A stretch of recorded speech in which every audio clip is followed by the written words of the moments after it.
Good evening. I call to order the Gladstone City Council work session for Tuesday, July 25th, 2023. It's about 5:32 p.m. Tonight, let's see, the city of Gladstone is abiding by guidelines set forth in House Bill 2560, which requires the governing body of the public body, to the extent reasonably possible, to make all meetings accessible remotely through technological means and provide opportunity for members of the general public to remotely submit oral and written testimony during meetings to the extent in-person oral and written testimony is allowed. Therefore, this meeting will be open to the public both in person and virtually using the Zoom platform. However, because this is a work session, no online or in-person public comment will be allowed during the meeting. I think everyone is here. Tammy, will you call the roll, please? Councillor Garlington. Here. Councillor Roberts. Here. Councillor Cook. Here. Councillor Reichel. Present. Councillor Alexander. Yes. Councillor Huckabee. Here. Mayor Milch. Present. Let's stand for the Pledge of Allegiance. Ready? Begin. I pledge allegiance to the flag of the United States of America and to the republic for which it stands, one nation, under God, indivisible, with liberty and justice for all.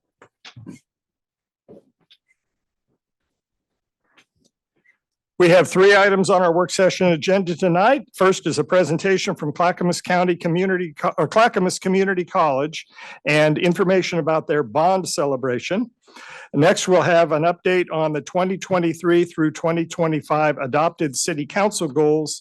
And then we will use the rest of the time to continue reviewing the city council rules. So item one, staff, would you like to introduce this? Thank you, Mayor. Good evening, City Council. You do have a presentation in your packet tonight, but we are going to go over that. We are fortunate to have President Tim Cook here tonight and our Director, Wade Hawthorne, to give you a presentation.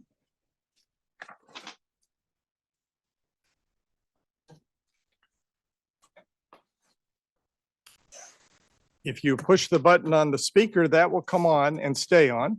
Okay. And you might want to aim it toward whoever is speaking. Sure.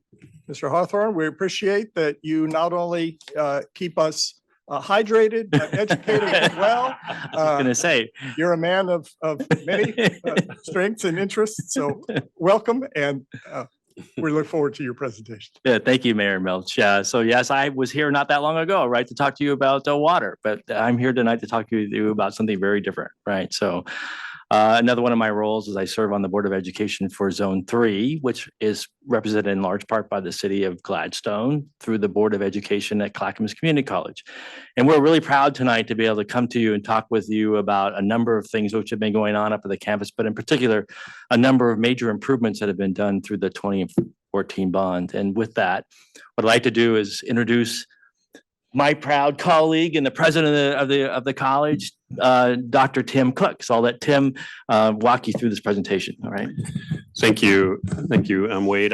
I think what I heard was hydrated and educated. That might be your new slogan there on the board. We'll have to pass that on to the board members. Thank you, councilors, mayor, for having us here tonight. I'm Tim Cook. I'm the president of Clackamas Community College. This just finished my 5th year. Also native of Oregon City, grew up just across the 205 and proud 5th generation Clackamas County resident. So to come back home and be president of Clackamas Community College is kind of a dream. So I've been living that dream for about 5 years now. And as Director Hathorne said, what we want to show you tonight is really some exciting things have been happening on campus because of the 2014 bond that the community supported. And it's just, it's really kind of a game changer for the college. I give tours of the campus all the time, and I have an open invitation if you ever want to see it. People that have gone to school there or even have been there 5 years ago come now and go, wow, this is really not the same place. And that's really due much in part to some of this work that we're going to highlight for you tonight. So what you can see in front of you, in 2014, there was a $90 million bond that was approved for the college to expand and update our buildings, our facilities, and our grounds. With that money, we were able to construct 4 new buildings, expand and remodel others. We improved our transportation to and from around the college and a whole lot more. We were able to, I think importantly, leverage that $90 million by getting state matches for 4 of the projects, getting grants for seismic work, our transit center, and even furniture. In all, we were able to leverage that $90 million bond dollars into more than $136 million. So we're going to show you some of the larger projects. First up is our Harmony West campus in Milwaukee on our Harmony Community Campus. This complements our Harmony East building and completes our Allied Health campus. The building replaced the former Dale Ickes Junior High. For those who've been around here for a long time, fun fact, my parents actually met at Dale Ickes Junior High back in the day. I like to tease them about that. And was shared for a long time by the Oregon Institute of Technology and Clackamas Community College. So this project allowed us to grow our health science, criminal justice, workforce development, and general education offerings in Milwaukee. Students can now start and complete a number of programs on this campus without having to travel to Oregon City for classes. Harmony West is 3 floors, includes classrooms, labs, and a large community event space. I think there was supposed to be a video, but it looks like it didn't come through. Project was completed in the fall of 2017. We received an $8 million match from the state to fund this project, and used quite a bit of salvaged wood. And when we demoed the old building, we're able to reuse much in that resource as well. So here you're seeing actually the lobby, as you walk in the first floor lobby, which is, you can see it's really open. There's quite a bit of light for students and just access. We were really happy with the way this turned out. And then upstairs, more importantly, we were able to put in some state-of-the-art chemistry and anatomy and physiology labs. So if you didn't know, our Harmony campus is primarily health science focused. So our nursing program, our allied health, our dental assisting programs, lab tech programs are all there. So those labs were in the Harmony East building, and in Harmony West, we were able to put in these science labs, which that's kind of the bottleneck for most healthcare programs are the science classes. So we were able to really double our capacity there. The Holden Industrial Technology Center is on the Oregon City campus. This was completed in 2018, also received an $8 million match from the state. This building increased our teaching, training, and partner space, as well as created flexibility to meet the training needs of our partnership programs. Large bays in here for manual and CNC machining with classrooms and offices, as well as student study spaces. Building houses our industrial tech programs like manufacturing and CNC machining. And outside, there's a large renewable energy field demonstration lab where we teach solar and water and some of the things that actually you're involved with. Project included the redesign of the adjacent parking lot as well as a new entry plaza to the South Campus and improved our pedestrian access. A side improvement was better connection to the walking path at Oregon City High School. This building is named after longtime college and career tech education supporters Terry and Cheryl Holden. Holdens have a long history and connection with us and the surrounding community. Cheryl actually grew up in Estacada, Terry in Molalla, and they've been really good friends of the college for many years and helped us fund part of this building. In that building, you may have heard of a local company called Benchmade Knives in Oregon City, international company. And Les Diossis was the founder of Benchmade Knives. And unfortunately, Les died, a few years ago. But he was a big supporter of the college and helped us actually design this, the Holden Industrial Technology Center. So his family and actually Benchmade Knives made a sizable donation to support our makerspace in this building. And what's really great about the makerspace is if you think about a space where not just students, but members of the community can come in and learn basic woodworking, 3D printing, CNC milling, laser cutting, there's plasma cutters, there's all sorts of machines in there that most of us wouldn't have access to. And so like Les, who started Benchmade Knives in his garage, the goal there is for people who are hobbyists or have some idea or just want to, make something, can come in and use this maker space. So it's been a hit. We continue to grow it. Right now we have it open limited hours on weekends for the community, and we're trying to expand that as we move along as well. So we encourage you to come by and take a look at that and make something. Desjardins Hall was our third large project. And what this did was it built an addition to our existing science facility, kind of doubled the capacity there, or 35-year-old or pre-existing 35-year-old science complex on the Oregon City campus was outdated and contributed to class overcrowding and long wait lists for many of those programs I talked about early, STEM programs. Project doubled our college's chemistry lab capacity, accommodating an additional 250 chemistry students a year, reducing class sizes and wait lists. New labs also expose students to modern scientific work environments, similar to what they find when they would transfer to a four-year university. Serve students in chemistry, anatomy, physiology, biology, and environmental science. Part of this project, in using funds through Connect Oregon and ODOT grants, we also built a brand new transit center and shared use path that connects the transit center to Oregon City High School. This is the lab, one of the labs. On the larger picture on your right is one of the labs, and it's much more open and accessible. There was really some safety issues actually in our previous labs. They were quite cramped. And then the left is a lab prep area where the faculty can put together their experiments. As you might guess, with chemistry, we've got to be a little bit careful. So some fun, what we call passive learning opportunities in this building. And I kind of call this sneaky science, the way they put some of these in. So if you see the brickwork on the right there, that's meant to replicate the DNA of a cougar, which is our mascot.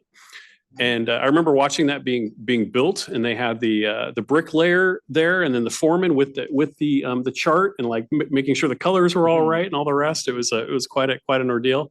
On the left side, you're seeing the first floor lobby, and there's a baby beluga whale skeleton hanging from the ceiling, and then a rather large ornithology stuffed bird collection that a previous faculty member donated.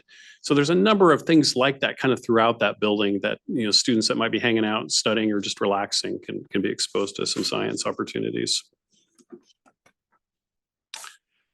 Because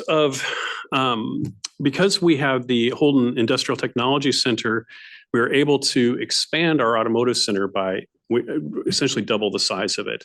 So what you're looking at in this picture is the previous or the newer side where we do automotive technician classes. So all of those bays allow us to drive in cars, to put cars up, to work on brakes, to work on engines, whatever they need to be done there. Previously, we had automotive technicians and automotive collision in here. So like the back half of that, students were banging out dents in cars and fixing, that. And then unfortunately, the paint booths where they would go in and paint the cars were actually across the parking lot. So you can imagine in winter, it was really, you've done all this work to prep this car, and then it just, it gets wet as you're trying to go over and paint it. So picture this on the kind of the other side of the building. We have a duplicate space here where they can pull cars right in, fix the dents, and then they have the paint booths inside. The other piece that is new since this picture was taken is many of these bays that you see here now have names over the top of them. Ron Tonkin, Pappy Machinery, different sponsors that are sponsoring equipment for students, to get their tool set for auto mechanics. It's about $5,000. It's not a cheap endeavor to go into this program. So they're sponsoring these students because then they get them as interns, they get them coming in and working for them. And then the last thing I'll say about this, the other change you'll see now, and it's kind of from the back working forward, is electrical cars and components are starting to take over. And you can sort of see the progression of it coming towards you as we do more work around battery technology and electrical cars. And then the last major project was our Wachino Welcome Center, which changed the way we serve students and greet visitors. And this building is now essentially our front door of the college.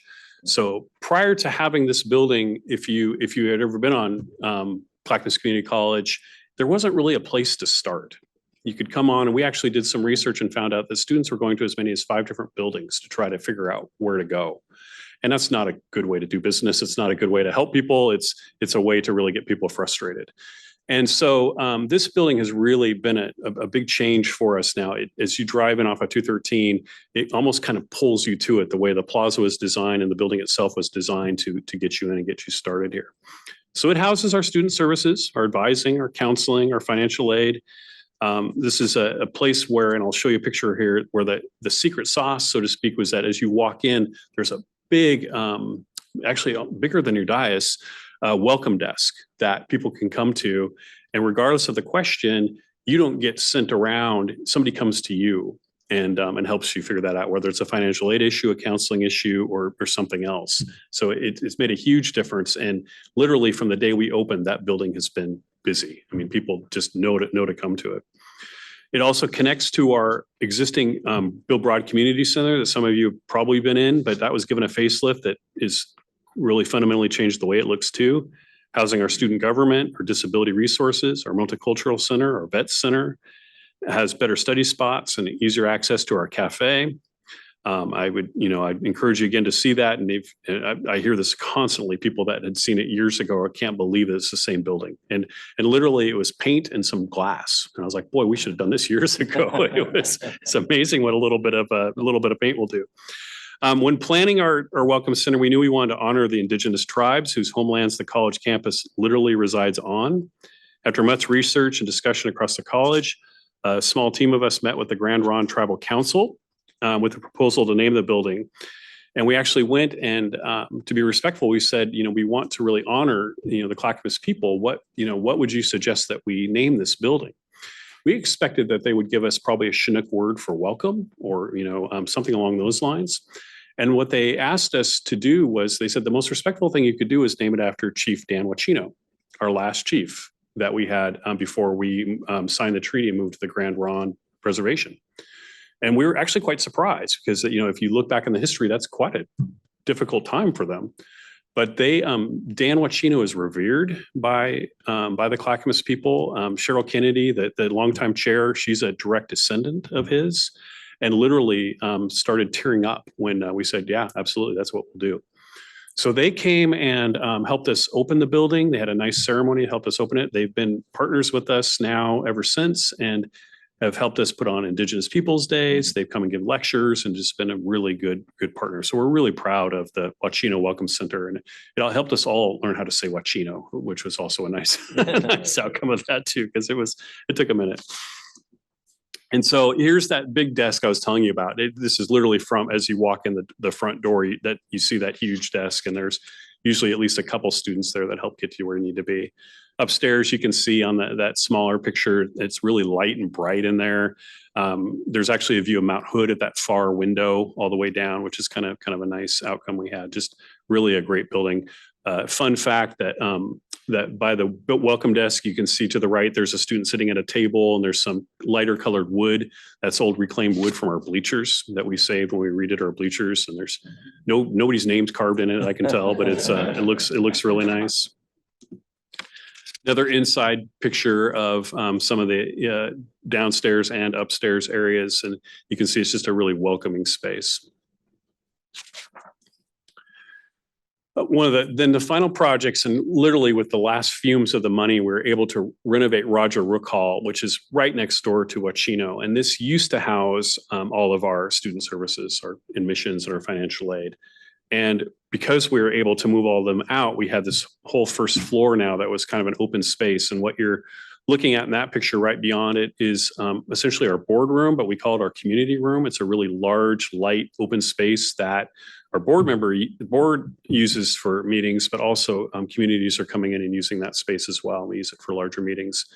My offices were moved over there. Our foundation offices were also moved over there. And then we created a diversity, equity, inclusion office, which is the first one ever at the college. So not as exciting maybe as buildings, but really still nonetheless important.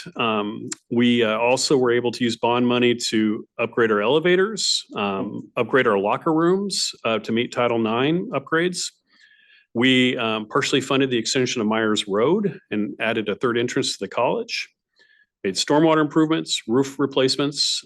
We made new wayfinding and entrance signage, which you're seeing in that picture. One of our new large signs go up. We made IT upgrades, and then we added a number of campus safety and security upgrades to the campus too. Our board had some goals that were really important as we worked on these, and we love acronyms at the college. So let me explain what these two are. Our SAIL program stands for Student Applied Integrated Learning.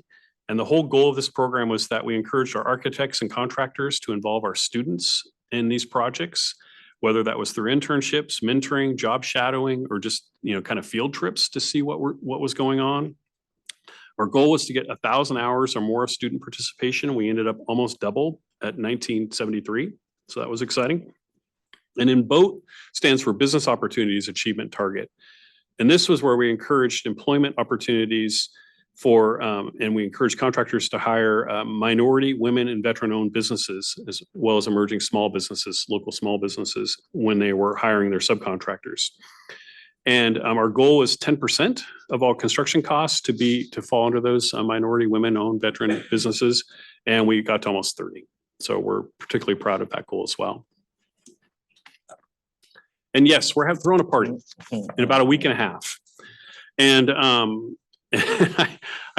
my staff keeps giving me a hard time because I'm like, there's going to be trucks and free food and music. It's going to be like this great bash. And we're pretty excited about this. And so we're throwing a community celebration a week from Saturday, 10 to 3 on campus, encouraging everybody to come.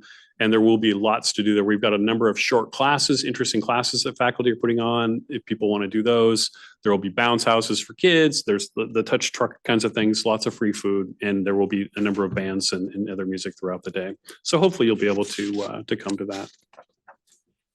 And with that, I would just say again, thank you for your support. Thank you for your time. We'd be happy to answer any questions that you may have of us. Thank you very much.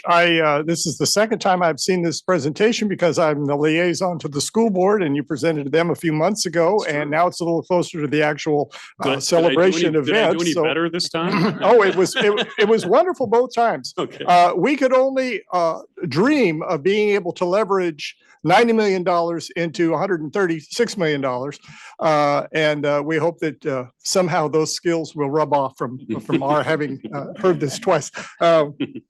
You did mention a couple times close access to Oregon City High School. Yes. Is that because you have some programs which those students are able to enroll in? Well, you know, the interesting thing about that is any students in the Clackamas County can enroll at those, but because of proximity, of course, mostly Oregon City students do. And I actually was just sharing with someone earlier today, 19% of all of our students are high school students. And that's an important figure. And that's not just us, that's kind of nationally. There's really a trend in dual credit programs. So we try to do whatever we can to either offer classes on our campus, and those are usually more of the career and technical programs that students wouldn't get at high school, that they can come and take those there. Or we certify high school teachers to get the credit in class, get the credit in classes. So to answer your question, most of the programs that are connected right there to that path from Oregon City, we have actually specific high school automotive classes that, you know, back in the day when I was going to high school, you know, we could take an auto shop class, pretty much that. You know, it's like small engine, they're working on lawnmowers and, you know, small engine mechanics, and we've got a whole room set up. And then they move on into kind of, I don't want to disparage it, but almost like Jiffy Lube kind of things, changing oil and really checking fluids and learning that so they could actually leave high school and have some basic skills there. And then that Holden Industrial Technology Center, we have a number of machining classes and basic kind of introductory CNC classes that will have high school students come and take that they literally walk across campus to. And I'm always happy to see they're coming for a variety of different classes now. And I regret, the one thing I didn't bring today is the actual classes that we do with Gladstone high students, because we track all of the, you know, the students from each district and what they take in the rest. And so I'll have to get that out to you. But you know, we continue to expand the offerings for our students and provide that because, you know, we know that students that take even a class while they're in high school, certainly ones that take up to a year of college, we get some that actually graduate high school with their associate's degree, which is really amazing. Wow. Save quite a bit of money. We saved Clackamas County residents over $3 million last year in tuition alone. But we also know through research that they are far more likely to graduate high school and college the more credits that they take while they're in high school. So it's really, really important part of our work. Thank you very much for offering that and for doing having such a good success rate with students. Are there questions from other counselors or comments? Yes, Counselor Alexander. Yeah, so is Oregon, the old Oregon City High School, I graduated 12th in Jackson, is that part of the college now? You mean the real Oregon City? The High real School? Oregon, Right. exactly. There you go. The ones we graduated from, right? When I yeah. spoke to Oregon City, yeah, I Yeah. did say that. Is it part of our campus? Yeah, or is it just you have anything up there? or- No, we don't. We partner with them quite a bit. So we use we have an agreement where we use their athletic fields because we don't have a soccer field, so our women's Okay. soccer team plays there, and so we use that. We've used it for a few other things. With CASE, that's located there, I forget the acronym for CASE, but their industrial program at the high school there, we articulate all of those classes into the college as well. But we're not specifically located or don't own any of that I per mean, se. okay. Mhm. And so, all this money that you matched and got matched, you have a grant writer, or do they come to the college, or do you guys go look for it, or how's that come? All of that. Okay. So I'll give credit where credit's due. You know, I've been there 5 years, but I walked into a pretty great situation. My predecessor, Joanne Truesdale, those of you who knew her, was pretty savvy and worked pretty hard, the legislature, to get there's a policy that the legislature has that they will match $8 million for a building at a community college. But to get 4 was kind of unusual. In fact, what I'm told by some of my colleagues is that they weren't very happy about that at the time. So she did a really amazing job of getting that additional 32 million. We've got a brilliant and Board Member Hathorn knows this, finance officer that is able to do really great work with bonding and making sure that we're getting everything we can out of our interest and out of our rates, and is constantly looking at that and is able to really capitalize on that. And then we have a pretty talented grant writer that's beyond what you saw here has enabled us to get several $1 million in federal and state grants over the last few years. So. Outstanding. We'll have to come back and see it. I was thinking you got the wrestling room. And the wrestling room wasn't even in that's the the picture big, here. yeah, the Yeah. wrestling room. So if That's you the don't big thing. know, Clackamas Anyway. Community College has the five-time national wrestling Yes. championship Yeah. in the country. I mean, it's people don't realize the quality of not just our programs, but even our athletics. We get students from all over the country that come because they can wrestle at a really high level there. We have to travel. We can't find local competition. We have to travel all over the country to wrestle. That's why I mentioned great wrestling team. Yeah, it's fun. It's not fun to watch because they're too good. It's over pretty fast. Yeah. I go to the First rounds. I'm like, that's it. I know, first rounder. Well, thank you very much, both of you. And that's outstanding. This is interesting. I'm gonna have to come up and visit again now. It's a standing offer. If you ever want a tour, you want the presidential tour. I enjoy really showing off the campus. I'm really proud of our staff and our faculty. Council Garlington were talking at the beginning about how really welcoming and beautiful the campuses are.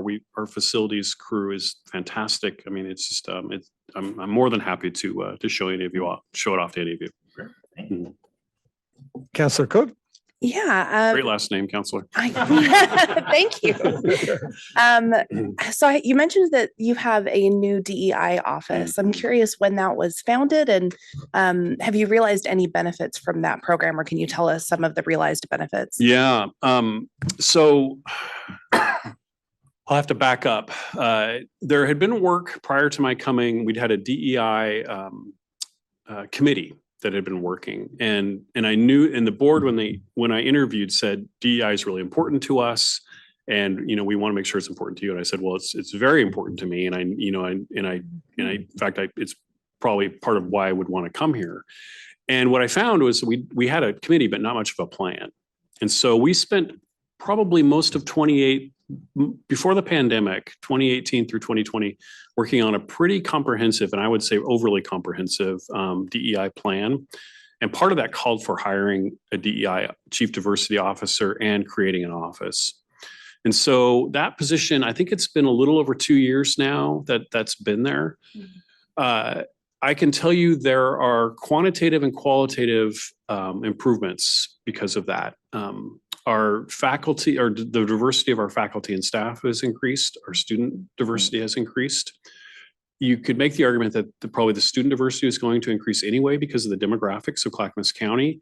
But we're finding from student surveys and the rest that some of our systemically non-dominant students feel more welcome, and they feel like, this is a place where they see themselves or they see representation of themselves now. So we're getting more that are coming and getting that done. So there are fundamental changes in just the numbers. But what I think people would share, if you were asked at the campus, it feels like a more welcoming place. I mean, we go out of our way to make sure anybody and everybody can come and feel welcome on campus. I mean, that's our goal. So it's been great. The challenge is we have one person, and we actually just approved, and she's so excited, 2 more positions for that office that literally, I think the ink hadn't even dried and she was out recruiting. So we expect more good things to come out of that. Wonderful. Thank you. Mm-hmm. And her name is Casey Layton, and she is fantastic. She is literally by her own doing changed the character and culture. That's why I never say her name, because then people call her and say, "Can you come do this with us?" Yeah. And I don't think we mind that I mentioned that. she's amazing. She's really. I think. Oh, we actually did call contact Yeah. her. Not to come here, but to recommend some I'm other not at people. all surprised. And part of, actually, it's interesting because she and I talk about the goals for that office. We really needed more support. We needed these other 2 positions so that she can come out and be in the community more. Yeah. Because we have internal work to do, but we have external work, partners and the rest. And so our hope is that once she gets some support, that she'll be able to really come and help, places like Gladstone City Council and others, and really with your plans or the work that you're doing. She's been in City of Milwaukee for 20 years or something, and worked for Multnomah County, and we were just really lucky to grab her. Mhm. The very nature of DEI is embedded in the vision and mission of the institution, right? It's just part of intellectual property, really, and the purpose of education essentially is to do just that, right? To open your arms, allow anybody who's willing and wanting, right, to be a part of that association. And it's lived up there. It's not just words. It's part of how the college operates, and that's one of the things I'm most proud about being on the board, to be honest. Right? Yeah. I'll brag on our board for a minute. We just went through our 7-year accreditation process, which if you don't work in higher ed, all colleges, universities, Harvard, Clackamas Community College have to be accredited. It's through Department of Ed, and then we have regional accrediting bodies.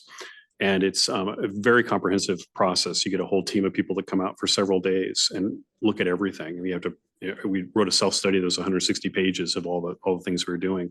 We got 6 accommodations, and part of that was, one of them was directly to the board, and their focus on student success and DEI.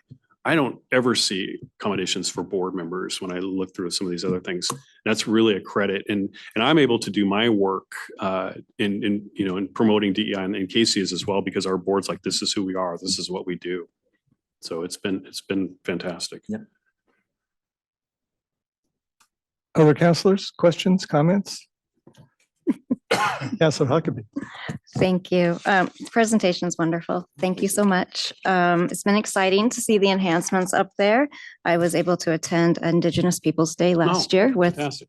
Representative Hartman. Yes. So that was fantastic. And then I also just huge kudos to your DEI office and the Summer Connections Yes. event they put on. It was wonderful. So I hope more of us will attend next year, because it was just fabulous. I walked away just feeling wonderful after that event. So thank you. Thank you very much. We're already planning our Indigenous Peoples Day, and we expect it to be, just as big, or if not bigger. And Summer Connections, actually, we've already started thinking about how we're going to do this next year, because we expect those to continue to grow. Yeah, they're both wonderful. Thank you. Counselor Roberts. So I myself was amongst the 19% of the high school students that attended CCC. I graduated my senior year with 33 credits. Fantastic. So at an incredibly reduced price, thanks to what you guys do. So thank you very much for that. Thank you. Hearing your presentation was really exciting, because there were more opportunities than I even knew existed. But it also brought up to me that I didn't know those existed.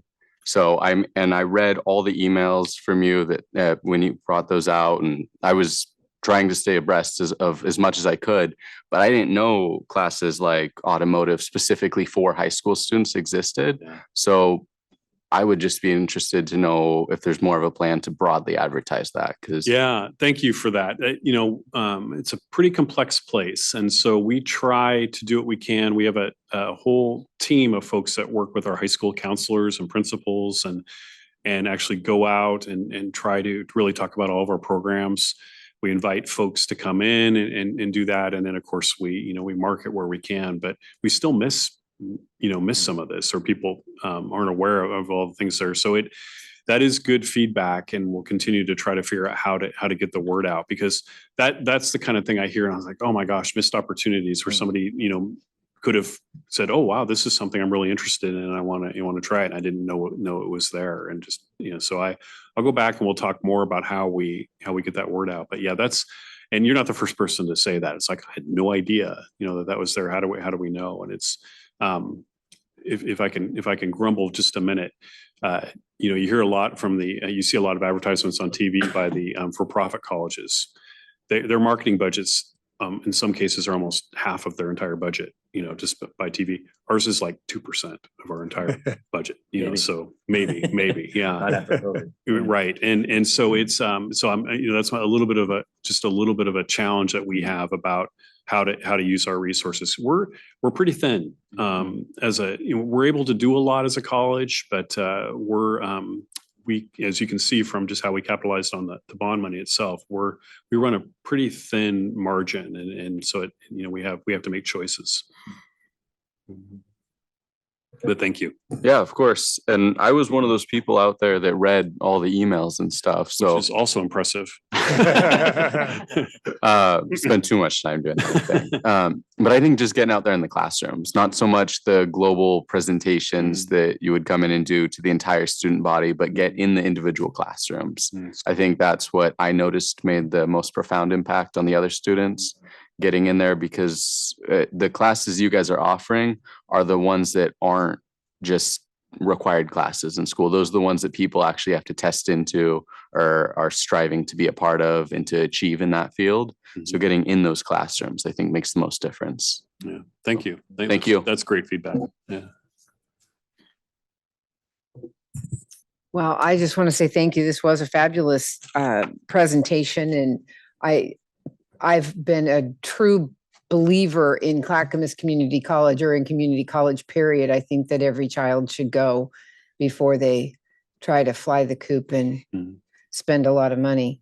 I was kind of wondering with Luke, is there a way to reach kids and bring them to the college physically during their high school years and show them around, and this is what you could do, this is what you could see? You're doing a fabulous job. I'm just asking. Yeah, sure. Yeah. We actually do quite a few field trips throughout the year, where clear down to, I think I've seen as low as like 7th or 8th grade, that will come and give field trips and showcase some of these programs and give people a chance to see that.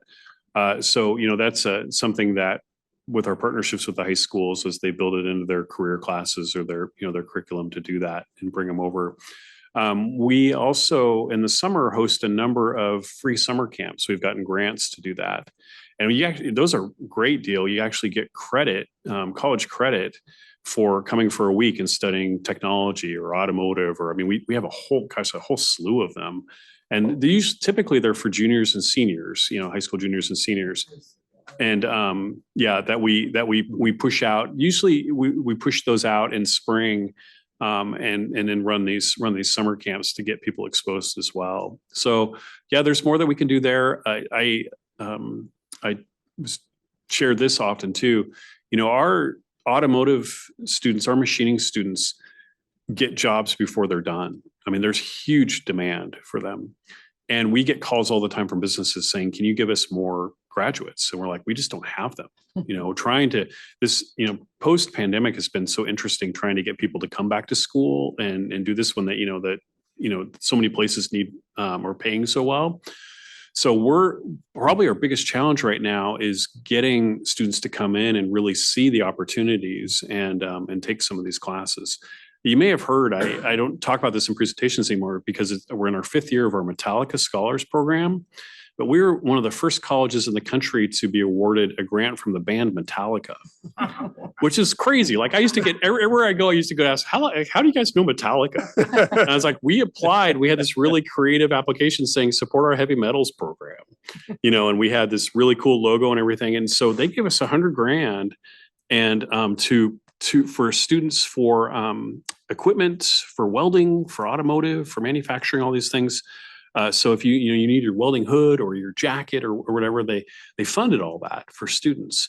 And then they've since expanded every year to, I think, another 10 colleges. So I think they're up to like 50 colleges now across the country, but we were one of the originals.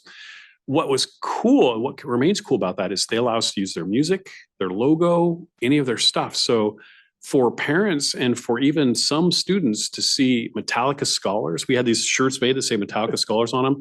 Staff were like swiping those and like everyone wanted them and we had to like reprint them. And so creative things like that, out of the box thinking things like that actually got people in and saying, wow, this is actually pretty cool. And this is something I want to do. So we're game for trying anything to get people in and do that. Yeah.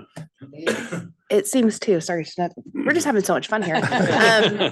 But I mean, looking at the programs that you guys are investing in, healthcare, automotive technology, it's a list of, areas where there's labor shortages in the state of Oregon. Yeah. So it seems like you guys had a lot of foresight in putting together your strategic planning and really getting ready for, where people need to be. Thank you. Yeah, our work depends on making sure that we're putting out graduates that can go into the workforce. Most of our graduates, something like 86% of our graduates stay here in Clackamas County. And so it's really on us to do well and make sure that we have programs that will lead to family wage paying jobs. So we spend, in fact, I'm waiting on a report that's really going to position us for the next 5 to 10 years and saying, where do we need to be looking? What do we need to be adding? So. Yeah, I would just add to that because it's one of the things that was starkly different. I used to be a university professor and was associated with a traditional school like U of O or Oregon State University, right? Where essentially the institution is there and you have to come to it essentially, right? The community college is there to help people find a new path in life. It's a very different sort of model. And they've taken on a strategy to have wraparound services a number of years ago. And so they go all the way down to looking at food insecurity of students and how they deal with them, how they can even show up to get up to the campus and all those other kind of things that a traditional university would just say, hey, you're kind of on your own, right? Or buy it, right? Pay for it kind of thing, right? And that becomes a big task for the college, right? To sort of integrate that along with the traditional means of curriculum and education, essentially becomes equally weighted almost, right? Absolutely. And the success of those students that come through are really tied to that. And I was really surprised. I've gotten the opportunity now to go to 2 graduations since I've been there, right? And it's an amazing event. It is. It's best day ever. Yeah. Yeah, because you'll see non-traditional students that you would not expect to see coming through there, in another forum with their kids, their families, they're all going through there. It's really kind of a special kind of deal. Yeah. So. Well, it's great that you're here on a night when we're talking about our council goals, because one of our very first goals was to develop a robust economic ecosystem. And we have businesses along McLaughlin, a number, 18 to 20 auto dealerships, many of them which have repair facilities, service facilities. You're training people for those kinds of jobs. Workforce development is a key part of economic development, and you're doing it. And that's why it's so exciting for us to hear about this and to know that it's just right in our backyard. So Dr. Cook, Mr. Hathorn, we thank you for coming. We thank the board for the work and the priority that they've put into this. I was at orientation for a couple of students who were attending Portland State University, and that emphasis that you just mentioned on making sure not only that they get admitted to the school, but that they graduate from the school with all the support they need in terms of, their food needs, their transportation needs. I see that value expressed here tonight. And so it's very impressive, and I'm glad we had you here tonight. Thanks so much for coming. Thank you again. Thank you. Yeah. Thank you. Mhm. Yeah, I want to leave you with a little memorabilia of. Oh, awesome. And encourage you to come up on the fifth, right? To see the campus. A fabulous transportation. Thank you. Awesome. Really appreciate it. Very cool. Thank you Going all. straight to my son, a future. When she graduated, we were up there, my daughter got her picture, and then she started working in the FAFSA lab. Thank you. See, now, if they've been passing these out, there you go. She was great. She helped me raise my daughter. Thanks again. Thank you so Thank you. much. Thank you.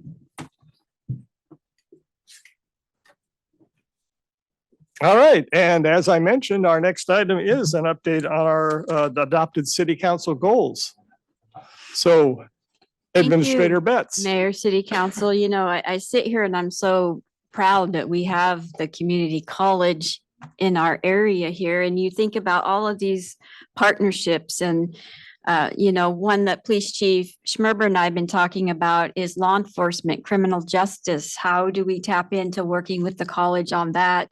But most importantly, how do we get a successful $90 million bond passed in Yeah. Gladstone? Because I'm excited about that. But yes, about 5 months ago is when we formally adopted the goals. Wanted to let you know that the management team, we're committed to meeting on a weekly basis. And every Tuesday morning, we get together for 2 hours and we talk about our work plan and how we're progressing with that. In your packet, we have a copy of the adopted city council goals and just a brief report on how we are doing with economic development, infrastructure, community communications and engagement, and our parks. Quite a bit of work has happened in the first 6 months. We're very pleased with that. There's a couple areas in here where we'll see what really nothing's been done, but that's designed that way because we knew a heavy emphasis would be done in the second year. So I wasn't really planning on going through these goal by goal. I'm happy to answer any questions you have, but I would also like to spend a little bit of time on a goal that is primarily for the city council, and that's in regards to diversity, equity, and inclusion, so that I can get a consensus and be able to move forward on some of that work that the city council is committed to. So if you want to start with that one, I'm happy to just lead the conversation, remind you that yes, Casey Layton was one of the people that we reached out to at Clackamas Community College that gave us a list of possible DEI training opportunities. I do have a current proposal for us to go through a half-day retreat. I've heard from some of you, not all of you, and tonight, Mayor, it would be helpful if we could have a conversation as to whether or not you'd like to move forward with that training, or you would like me or some of you to seek further proposals. All right, we've heard a good expression tonight from our first two guests on the importance of that in their work. I also picked up, I was at the Leading Library in Milwaukee the other day and picked up a copy of their city newsletter, and one of their city councilors, Councilor Desi Nicodemus, has written a good article about the importance of equity work in the city of Milwaukee. And one of the comments he makes is, by addressing, let's see, where he said, the city of Milwaukee has the opportunity to be a shining example for other cities and communities in Oregon and beyond. And I thought, well, his good words here were, helpful to me in helping to articulate this. So you described it as a goal that primarily helps the council because the city staff has done some of this work already as a staff, and you've included that in your report on 214. But I think what we want to talk about tonight is how will this benefit us as a council? And what do we hope to achieve, and what direction do we want to take to make sure that the goal as we envisioned it back in January will be met through some training opportunities here. So I open it up to council members who want to express their thoughts on that. Councillor Huckabee? Happy to start. I've been following up a lot on these emails and reaching out to a lot of resources that I have, either networking wise, or I also got some from my DEI program manager at my employer. I want to comment though on Milwaukee and Desi. Part of their DEI was also to have a Juneteenth celebration in one of their parks, in which Desi was present, and I got to attend that, and it was wonderful. I'm hoping that Gladstone will get there one day, but it's just part of that important work that brings the whole community together, where they all feel included and celebrated. As far as Parfai's proposal, I'm feeling that it's missing the mark right now. We have a proposal or a goal for diversity, equity, and inclusion training. Nowhere in Parfai's proposal does it even mention DEI. It all is about belonging. I think teamwork is mentioned in there. I don't have it in front of me right now. And I looked up some key proponents of DEI training. I've experienced it through, mostly work, I would say. We have a great program through my employer, but I think a more structured DEI training would look like diversity versus inclusion, unconscious bias, microaggressions, and then building allyship. It's important, yeah, that all of us and our city staff and our community, of course, feel that they belong here. But I think the first step is understanding, like DEI 101, so that we can get to that level. I have shared with Administrator Betts, I am more than happy to help her get to the point where we feel like we're making the right choice. I think we would be remiss not to at least get one more proposal.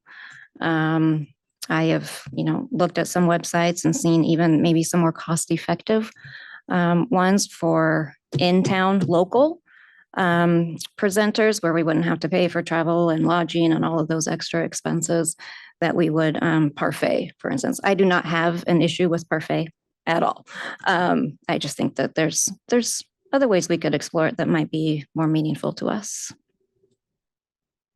Okay, and I assume all of you have kept track of these emails too, so you understand who we're talking about and the resources, the recommendations, where they came from. Okay, Councilor Alexander, you had a comment? My question is, what about the person that did for Milwaukee? I mean, didn't they do a good job? Can we say about having them come? Well, You said in their newsletter, so did someone give them a class that? well, I don't know. It was so much a class. I think what Oh, so they didn't tell them. what President Cook mentioned was that the former DEI person for the city of Milwaukee is now the one at the campus of Clackamas College. So this has been part of their inner workings for some time. For us, it's a little newer. At the staff level, at city staff level, I think it's probably something that's been ongoing, but a specific focus of the council itself in terms of our working with each other and our trying to instill some of those values and make them present in our community. The way you, for example, talked about an event or something that lifted up an underserved, underrepresented, marginalized group in the community would be one way of doing that. So no, I don't know if they reached out to someone else. He didn't mention the specific. That's what, so our goal right now is to find someone to give us a class. Is that what we're working on right now? That's where we're starting is kind of doing that. That's and I just wondered if someone gave Milwaukee a class. And Oh, I was yeah. wondering if We could find So out. I could elaborate on that. I Okay. did reach out to the city manager in Milwaukee to see if they have a staff person for diversity, equity, inclusion. They are in transition right now. They are also using a contract, which I believe Parfait is doing some work for them. So that was an option that we reached out to, but they weren't in a position where that they could share a resource right now. Thank you. That's what I was trying to figure. All right, well, it's good because again, somebody local, somebody who's doing it for a group like us, that would be a good option to consider. Yes, Councilor Garlington. So I guess one of the things that kind of came into my mind when we first started talking about this was some of the people that or some of the speakers that we had that I had read about. The cost is prohibitive. And I was thinking to myself, so why wouldn't we consider joining another class? You know, we could all sign up and take a class at CCC far cheaper.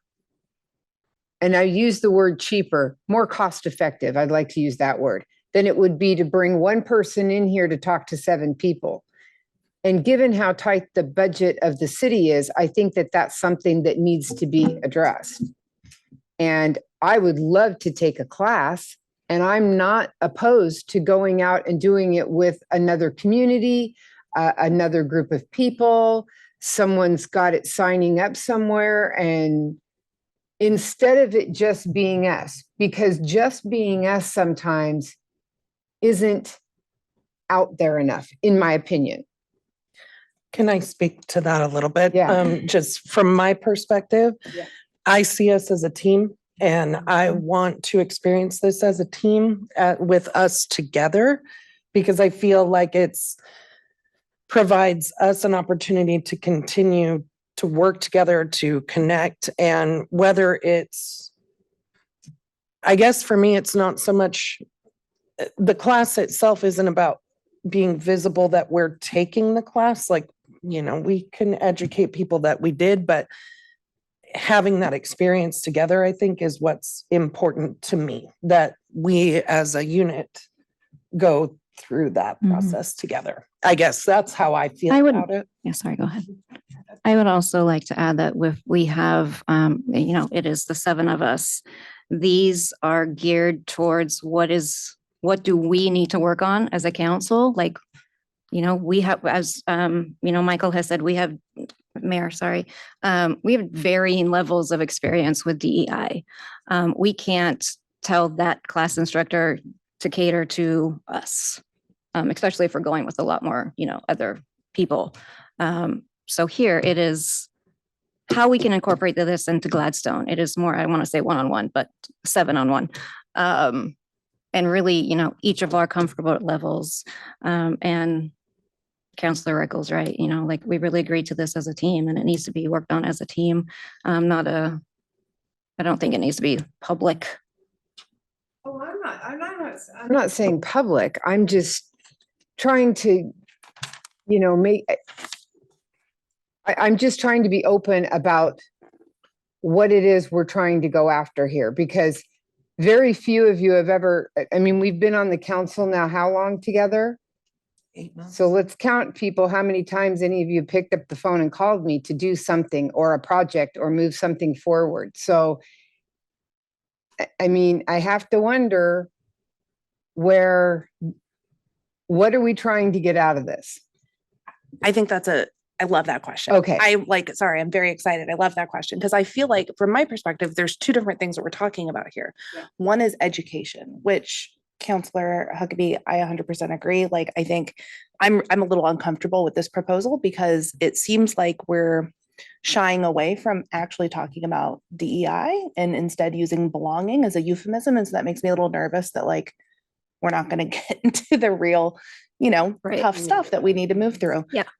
So I feel like there's 2 things here, right? There's the education piece, which is we're all in different places, like, but there's a lot of work we can do to get educated on DEI, and a lot of work I need to do. So there's the education piece, but then there's also this piece that we want to do together as a council, which is talk about the issues that our city is facing and how we can use this understanding to further the goals of the city and to better serve the city.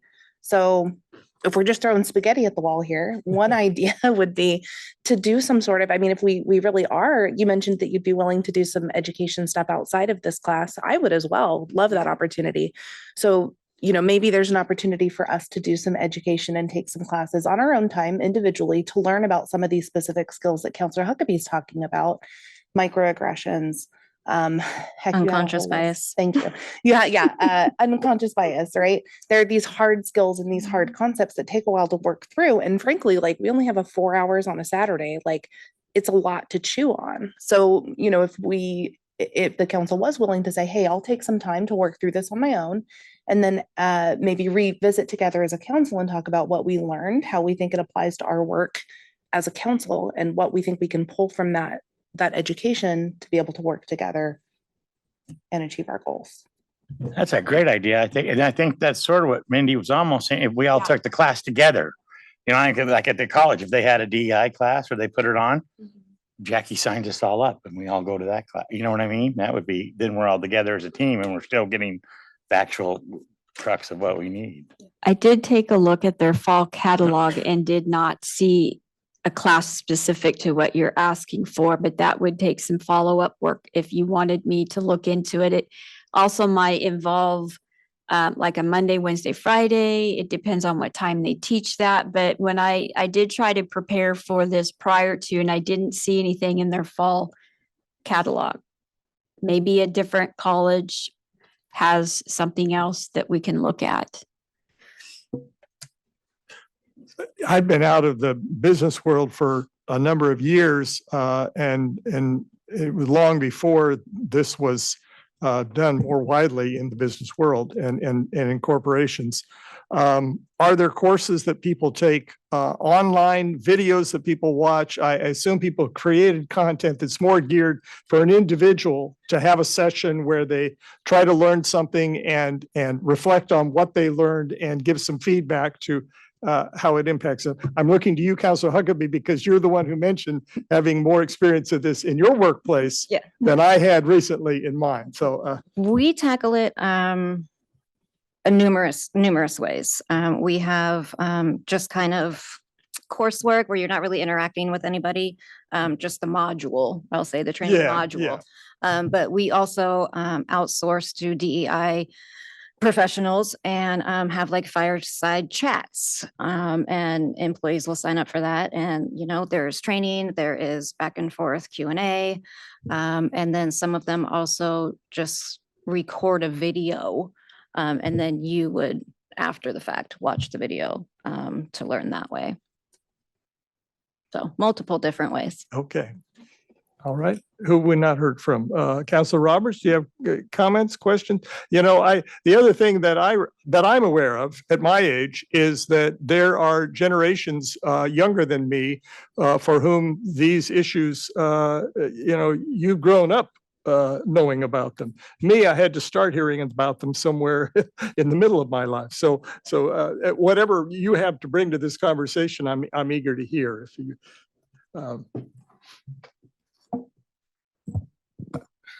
Just sort of trying to compose put the sentences together. I have thoughts. I think, a very valuable subject, something that everyone should be educated on, is to not perpetrate anyone in any particular way. I want to know specifically how this is implemented and how, as a council, we're not implementing it. I think that probably part of that comes from having varying levels of education on the subject. But I'm curious how, after learning more and like the educational sessions that were discussed, how we implement that and how we use that, how specifically that is to our benefit. Not to say it's not to our benefit, but I'm curious in the implementation component specifically. Because part of what I hear you saying is we've described this as sort of a personal thing for the 7 of us. But most of the other goals we set are goals for the city that we govern. And we set goals and create policies, and then staff is the one responsible for implementing them. That's part of what our our rules that we'll be getting to later in the meeting talk about, is that connection. So I like your emphasis on implementation. We could have a very, insightful little retreat among ourselves and come away knowing more than we did. But if that doesn't result in implementation of something that benefits the city, Right. the people in the city we serve, then it would be a very sort of self-serving and not accomplish a lot. So I'm glad you brought that up. And I'm glad I sense that you're going to hold us to that question. Where is this going to take us? What is this going to do? What difference is this going to make? Mhm. Not that I'll go away feeling, oh, well, now I feel more educated. Now I'm more comfortable about this particular topic or this particular group of people. I want to know, how am I going to put that into action in my city? Specifically, that's what I had in mind, Yeah. is we'll have a greater understanding of generally the topics that fall under that umbrella, but how are we going to use those? How are those to our benefit? I know I recently bought a book that was written not too many years ago, pre-pandemic, I think, that talked about parks and outdoor spaces and how sometimes there's this assumption that people of color don't like to go hiking or don't like to go outdoors as much as your typical middle-class suburban white people do. It's probably a false assumption, but it has formed a sort of a mindset about how we do parks and recreation programs in cities. They were talking about East Coast cities, I think, in that particular book and doing the research. But all these priorities that we have for programs and things that we want to accomplish as a city, are they somehow influenced by stereotypical ideas that we have about certain cultural groups? And that's part of what we could learn in this. That's what I And then seek that's how we understand. could then implement it into our Mhm. city. One more comment. Go ahead. I think to Counselor Roberts' question, I'm kind of viewing this as just throwing numbers out there, 1, 2, 3, 4-step process Mhm. in the same training. I'm not saying like 4 different sessions. Right. Although I did see one that's a 3-part session that is more economical than the current proposal. And the final wrap up of the day should be, how are we going to implement this? Mhm. I'm a true believer in when you know better, you do better. So some of it just needs to be, self-disciplined. Right. And us holding each other accountable as well is big. But I don't think that I would be comfortable walking away from a session where that's not the last thing we touch base on, Mhm. is how are we going to implement it? And even if it's not like specifically so-and-so is going to do this, because I don't think that's appropriate. Just like, the mayor said, now that we have this knowledge, how can we look at, policies different? So that they are inclusionary. So I think that it would be part of the actual training. The implementation component. Correct. Yeah. Yeah, Yeah. Certainly. Some where do we go from here? Right, It yeah. has to be a good part of it. exactly. So I have a question. So are you thinking, Counselor Huckabee, are you kind of going on the lines of what everybody's been talking about? Are we saying, are you thinking, so we come up with some goals, or like if I was looking at this right here, the implementation would tackle somehow touch each one of these 4 items, and then how do we get there? I mean, I'm willing to take a class. I'm willing to do all of that. I just don't want to spend city dollars on a 7-hour Saturday and walk away with nothing but for the 7 of us. Yeah. To me, that is not well spent city money. I don't think that's the goal at all for any Okay. of us. I think I'm just- starting to get a consensus on that. Okay. That as Luke has articulated, and then as the two of you have commented, that's where we go. So you put out some questions to us. You asked us for some feedback. Some of us replied, some of us didn't. We didn't reply to each other, certainly. We only replied to you. I hope this is helpful. We haven't resolved anything yet, but I think you're hearing a lot more and getting a little better understanding of where we're coming from on this. And part of the thing I think that was difficult in the conversation that we were having via email with Jackie on this topic was if there are significant differences in the way we look at this, is everybody going to be on board? And now I'm sensing that we have a little stronger consensus about what we want to be able to accomplish and what we're willing to put into it.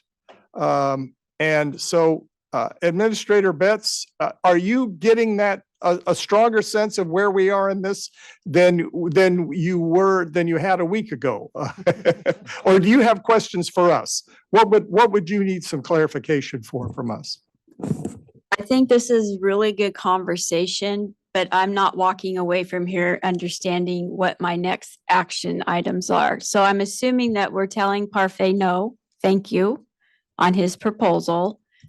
After that, honestly, I'm not clear on whether or not all of you are going to try to research an individual class to take, whether you want Counselor Huckabee to reach out to other references that she contacted. So I do need a little bit more guidance on where you're trying to go with this, or maybe we need a separate work session just to talk about this in more detail before we can even get to a point where I know what to ask for in a proposal from someone. Okay, I that's just- helpful. Take a All 1 right. second to clarify. I didn't reach out to anybody. Oh. I got resources and then I heavily researched them. I didn't. No, you said you were willing to. Oh, absolutely. And that's am what willing I'm to. saying is, Yes, would you I am like Absolutely willing to. Counselor Huckabee to reach out to these resources that she contacted? So yes, I think I still do need some guidance. Well, the other thing I was hearing, you've just come off a retreat, a conference with other city administrators from the state of Oregon. And you indicated already, you've been in contact with some of them that you know locally about the recommendations. Do you know if others have taken advantage of some resources that help them to accomplish some of the kinds of things that we've talked about tonight, of wanting to not just educate the council, but to educate the council for the purpose of having it impact the goals of the city? Not to the second part, I haven't. I think the first part that I understand is that the city council as a team wants to be educated. I wasn't part of the session that you guys had at the city council goal setting when you were with the facilitator as a council. I was told afterwards that one of the goals was to get some training on DEI. It's up to you guys to decide, what do you want that to look like? And I'm happy to try to get the right person to do that for you. But I think you need to be together and educated because you are all on separate journeys with diversity, equity, inclusion. That's going to be your starting point. Typically, cities do have somebody that comes in and does a retreat or training to get to that point first. One of the deliverables that Parfait had is the last thing was, what is the impactful leadership for the city? So a facilitator typically wants to end with, okay, this is now where we go and how this can be implemented into your community, which I think those are the two parts I'm understanding. You guys want to be educated, and then you want to know how you can have that be impactful in the Gladstone community.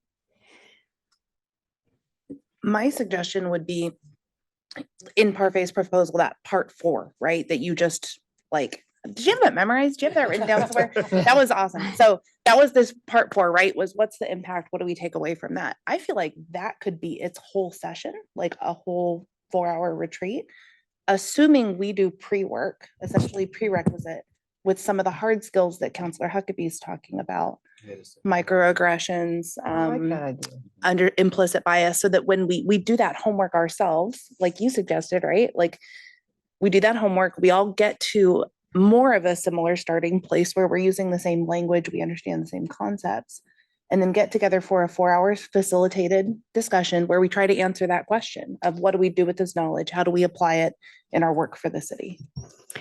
So all of you would be amenable if I said, here is a great resource could be endorsed by the International City Managers Association, videos that you watch at home to help educate yourself. And then we check back towards the end of the year, talk about that, and then maybe we go into the next phase. Is that kind of what I'm understanding? That's not my vision, no. Okay, so that's what we need to talk about and get a consensus on. The idea of a course at the college, as you say, that might be, even if it's just one day a week, it might be over a 9-week semester. That's a lot more time commitment than we were even putting into this job. But a book or videos or something that we shared in common, so that when we reflect on it together, we have that common experience, even though we don't take it. We can do it on our own time and adjust our own time. I think meets sort of the first half of what you were talking about. Who do we know that knows something about books? But I agree, it's not quite the same as an experience we would share together. Others, you've got your lights on. Did you? Oh, my apologies. Oh, that's okay. My apologies. Luke? I do, in fact, like Counselor Cook's what is proposal? There we go. A lot of words floating around. Proposal, because then we have that shared, although not shared in person, but shared understanding, the global idea that, you know, is unanimous. But then we have the in person, we get to talk through the implementation, because that's the part where we're really going to be strategizing together as a council. That's the part where we're going to be doing it together, the implementation. And so, and not to get too nitty gritty, but I work 60 hours a week. Yeah. And so to take an entire course in person, or to take such a substantial part of my only day off, is a daunting idea. But I can commit to spending my own time way too late in the evenings to go through those courses, whatever that module is, where we're doing it together but separate, and then committing a smaller block of time as a council, because I think that shared in-person experience is going to be a critical component. But as a whole, understanding that is okay to be done separate. Well, I'd like to say the same thing. I agree with him. I don't know what it would look like, but I think Counselor Cook's idea is great. If like, say Jackie sent us all videos, so we're all watching the same videos, you see, and then not only that, the other advantage would be when we do get to the class, or whoever gives a class or facilitates something, we all got a different idea we can share about what it meant to us and how, you know, and hash that through. So I think that's probably the most beneficial way to go, and then have, you know, someone give the class or, you know, I like that idea. Good idea. Counselor Reichel, you're nodding your head. Are you kind of in agreement on this?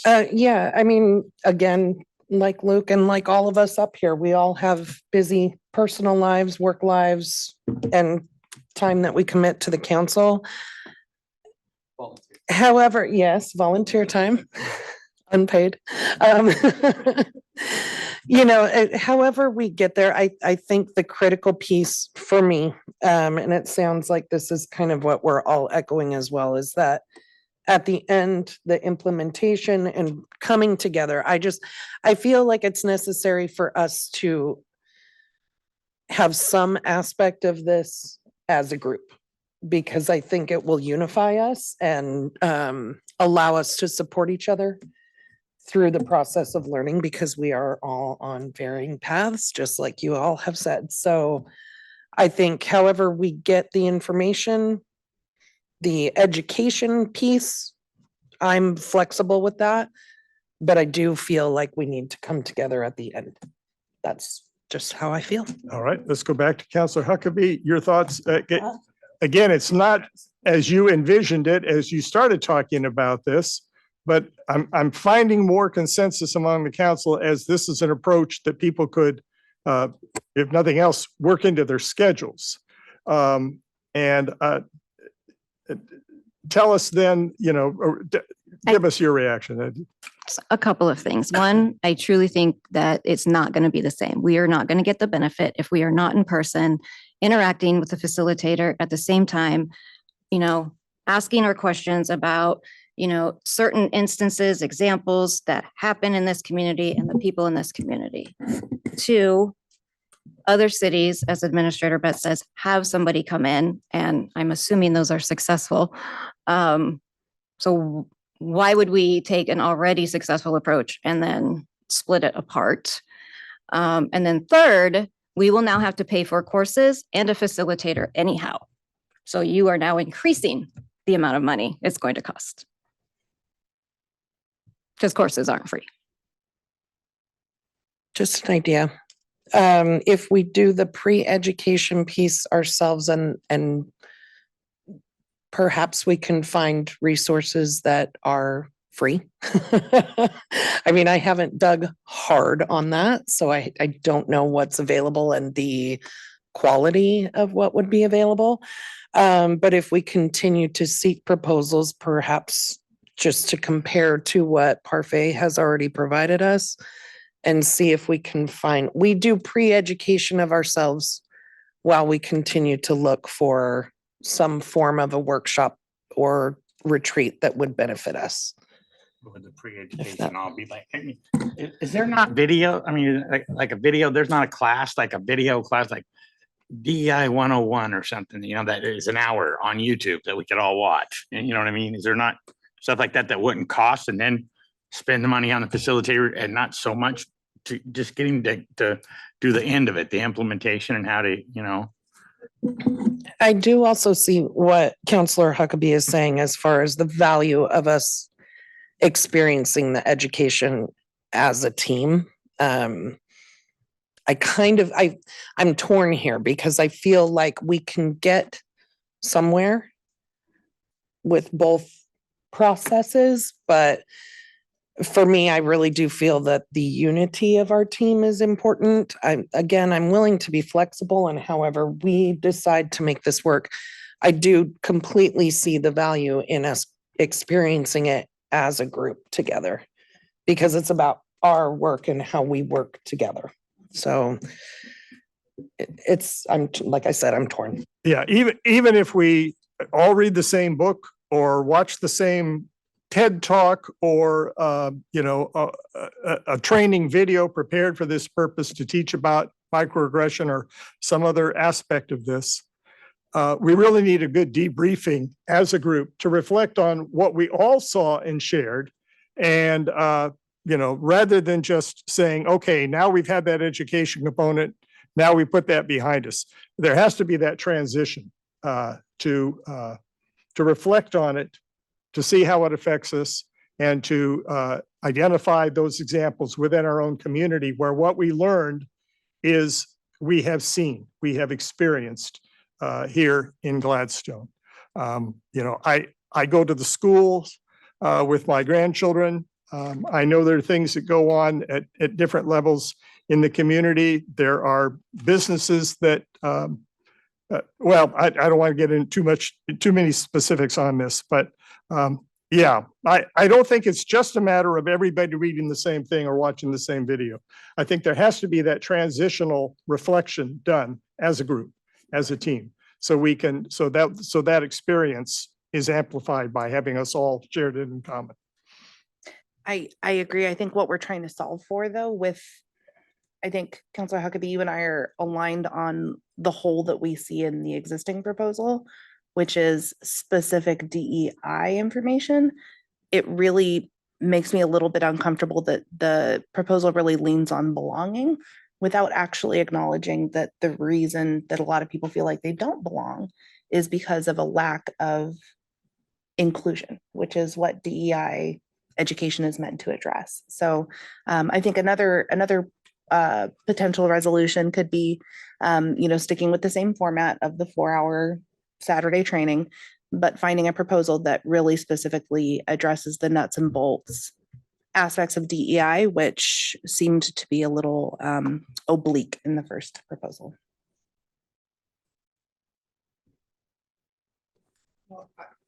I'm just going to say, I like the idea of coming together, but I also like the idea of a learned on my own a little bit. So I am going to look into that a little bit more. when Counselor Huckabee was saying things like, because I'd like to share stories, or we'd like, for instances, when you talk about that. I feel like I need more education in others' stories. So that's where I'm going to go with that. One of the things that I enjoy doing, I take a lot of classes where where you read a book and you come in and you discuss it once a week in the chapters that you're reading, kind of thing.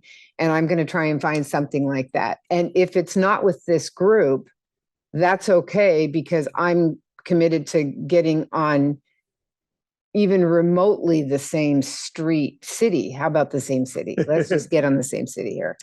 And just trying to educate myself a little bit more as to where somebody's to where I feel like I could go into a Saturday class and I wasn't, and I missed the first 4. That's what I don't want to feel like. I think that's exactly what I don't want to feel like. So I want to educate myself, but I still want anyone who can find someone to come in and facilitate a class on a Saturday. I am willing to do that. So Mindy, I second what you're saying, because I feel like I have some education, but I know I don't have any. there are a lot of times when I feel lost. And Yeah.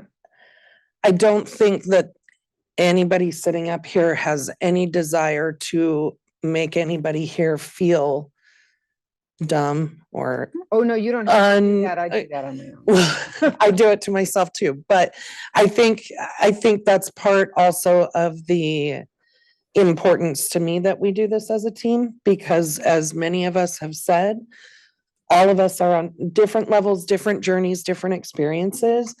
And you're saying, that you want to know other people's stories. That's what we all can provide each other and create,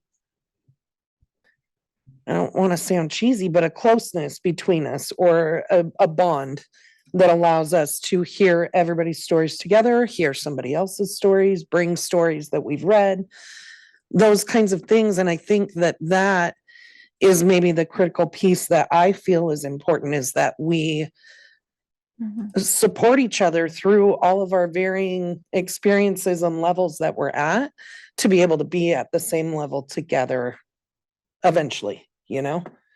I guess maybe that's what I'm hearing. And I completely agree with you that I feel like I need more education. And I think that's why we all want this. So Your commitment, Counselor Garlington, to self-education is beautiful, and I wish everybody in the world would do that. Well, let me challenge you all to do it then. Why, as a next time, let me suggest this.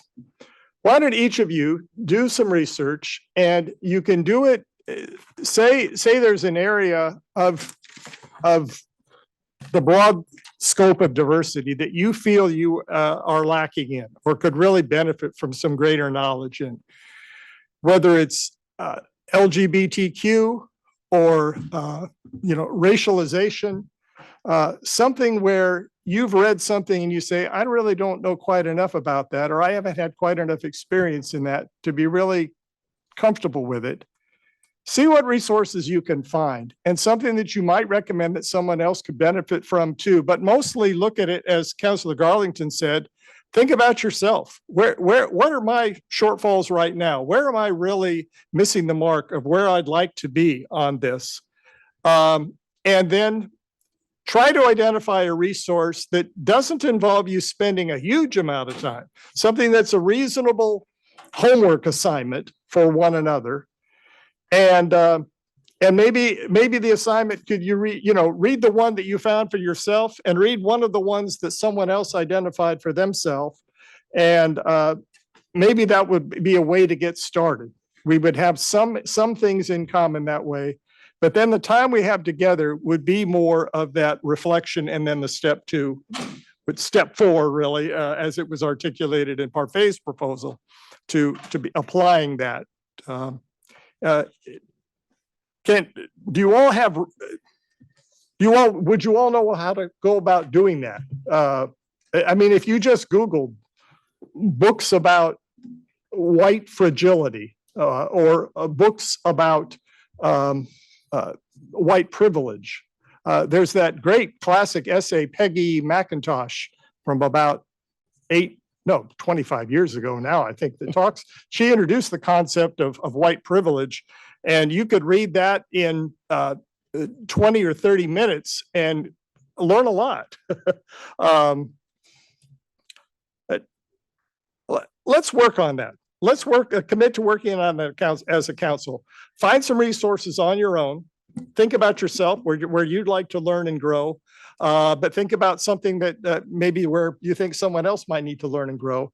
And we'll come up with some suggested homework. And then after we do the homework, we'll have some time together. How's that sound? For me, that's fine, but where does that leave Jackie? Yeah. We have no direction. Poor Jackie's like, For okay, administrative okay, bed. but what do I do with this? No, I think the more I just listen, I'm understanding. So I would suggest that, yes, as your homework, you start looking at individual resources that you want to help educate yourself. It's pre-work that we're trying to do in education. In the meantime, I'm still happy to try to amend. We can go out and look at different instructors. I could talk to Parfait about amending his proposal. He may want to listen to this and get a better sense to help in resubmitting a proposal. So there's things I can do while you guys are doing your homework as well for that. This is a long-term goal. We don't have a deadline on when it has to be complete. This is a starting point. And I think just making the commitment to want to be a better person and to gain the knowledge that you need to understand what our challenges are in Gladstone is where we need to try to go with this. So I'm fine. I think I have enough guidance now.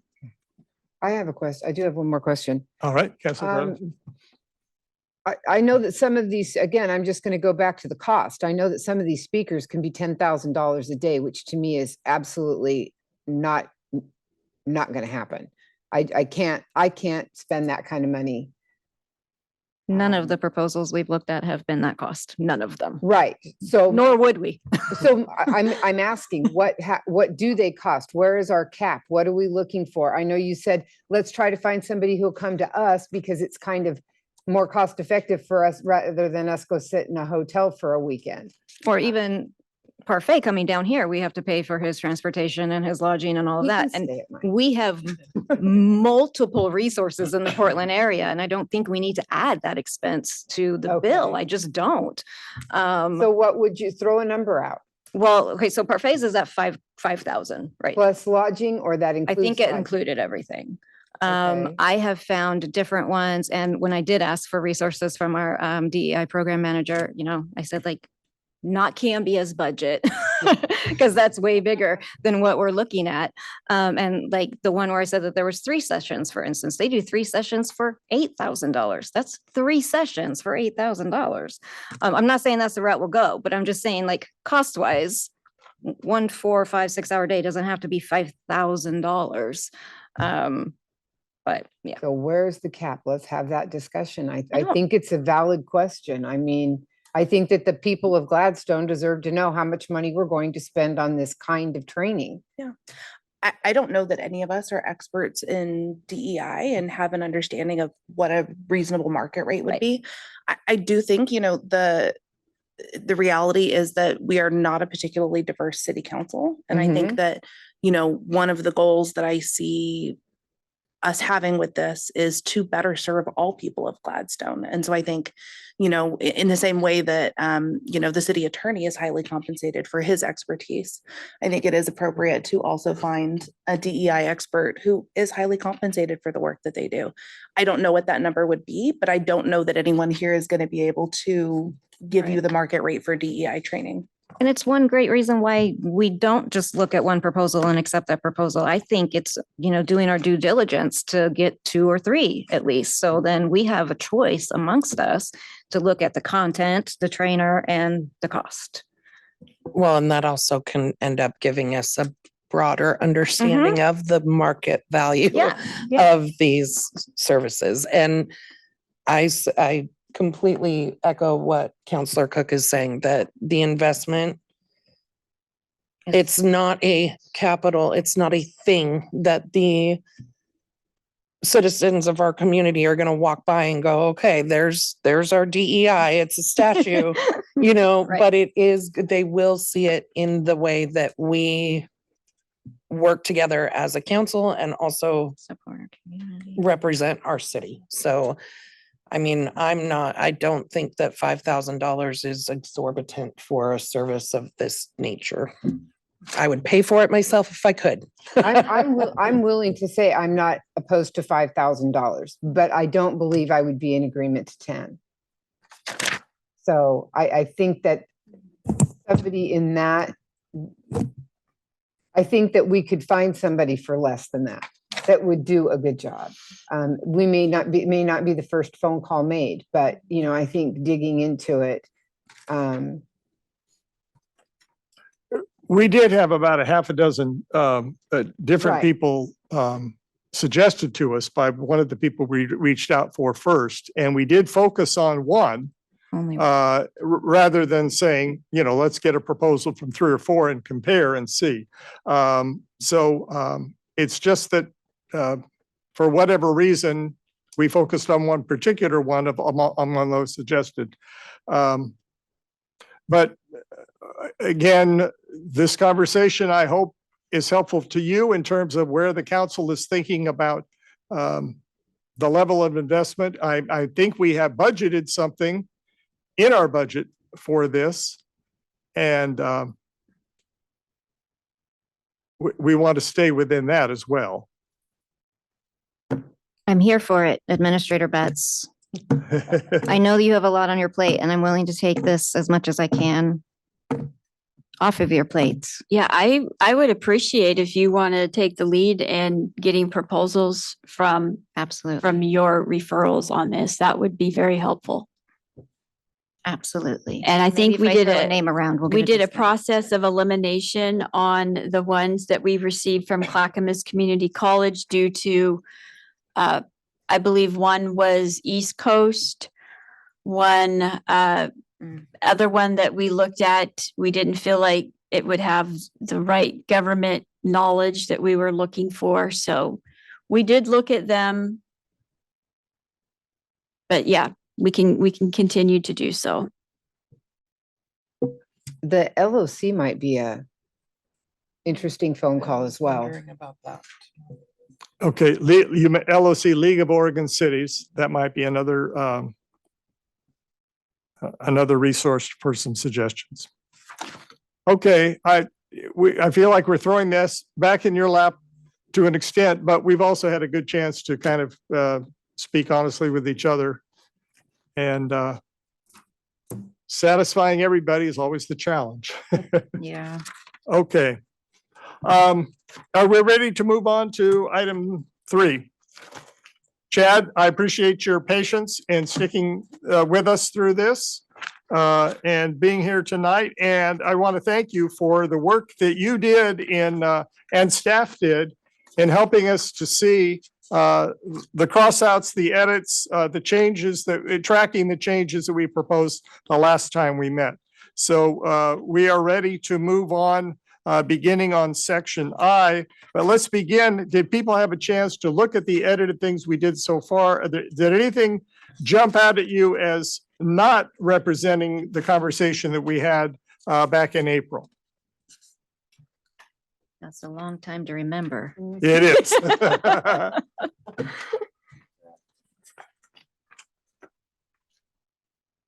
I trust all of the edits were made appropriately.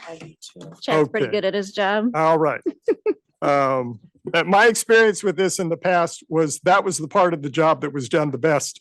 Somebody listening to this, discussion back and forth and then managing to get it down on paper and having it, be accurately reflect what we talked about. So again, let me express my gratitude to our legal staff and our administrative staff for getting there. So turn to, did you have one? No, Okay. I got it. Yeah. Turn to page 3-11. And this is section, no, I'm looking at L and yes, let's go back. I saw an L and thought it was an I and someday I'll get my new prescription for glasses. So 3-9, communication with staff. This is something the last city council really had to look at because there had been concerns about people, spending too much time directly with city staff on things, and they had to come up with the right wording. And I think at the time, they did a pretty good job. But this is, about respecting that separation between what we do as a council, our function as policymakers, and the administrator's function, supported by their team of staff.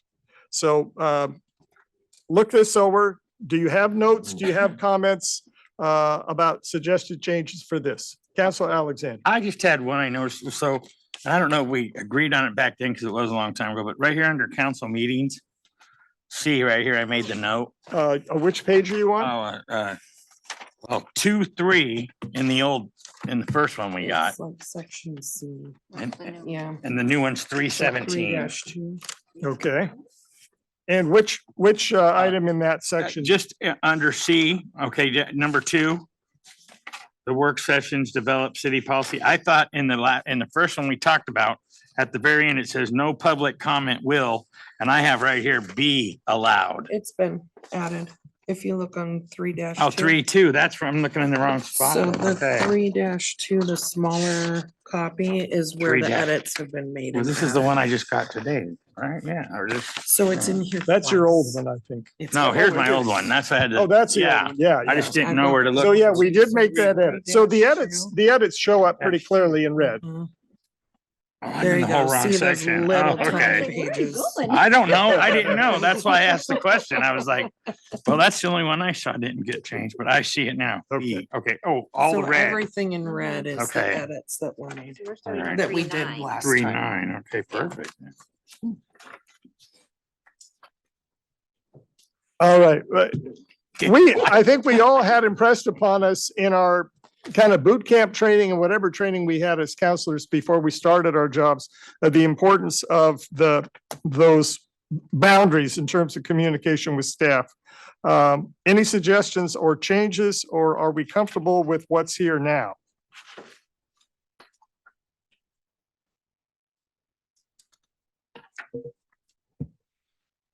There's the note in I, looking at section 3, there's a double punctuation at the end of the last sentence. So, this is the. Oh, just Because it's bigger. the 2 periods there? I got it. Correct. Okay. Thank you. All right. Anybody else? Next, section J on the minutes of the meeting. Let me ask, Tammy, you play an important role in seeing that these minutes are done. I don't know, you don't transcribe. You have an outside service that does that. Correct. And I know that looking at minutes from past meetings going way back, sometimes they are almost verbatim. Sometimes on an individual item among this council, something tends to be recorded almost verbatim in an effort to capture exactly what was said. And sometimes there's very concise yet thorough summarization of it.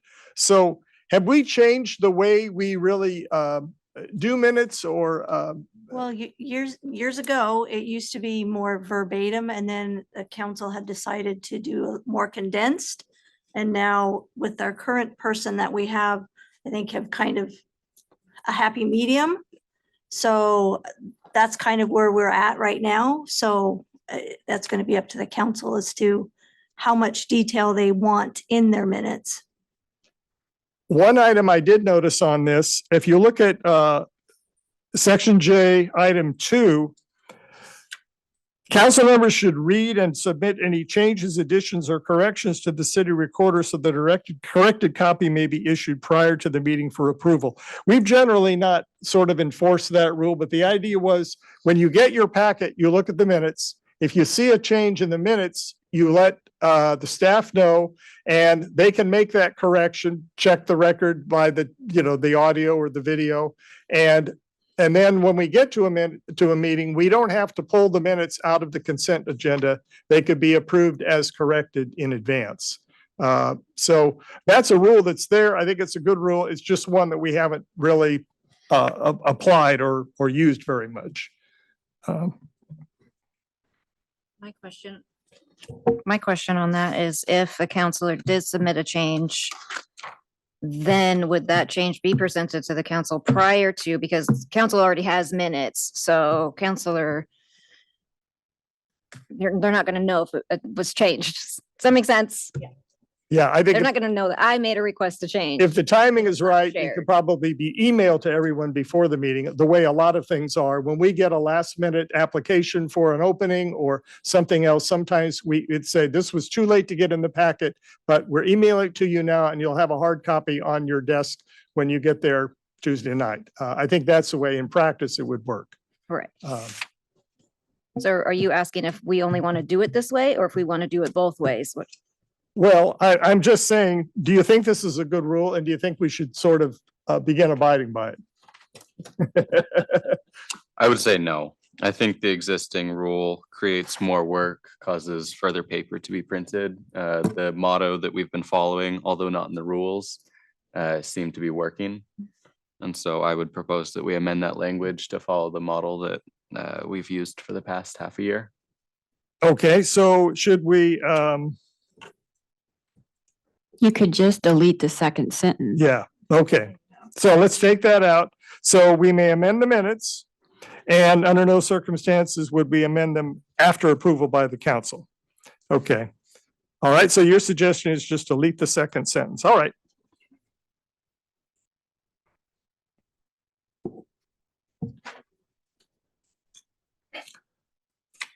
This references audio recordings. This may have been, well, we've had video recordings at least since these rules have been adopted. Oh, yeah, that was something else about getting transcripts or partial transcripts. We still have this rule. Do we get requests for transcripts from council members very often? We do not.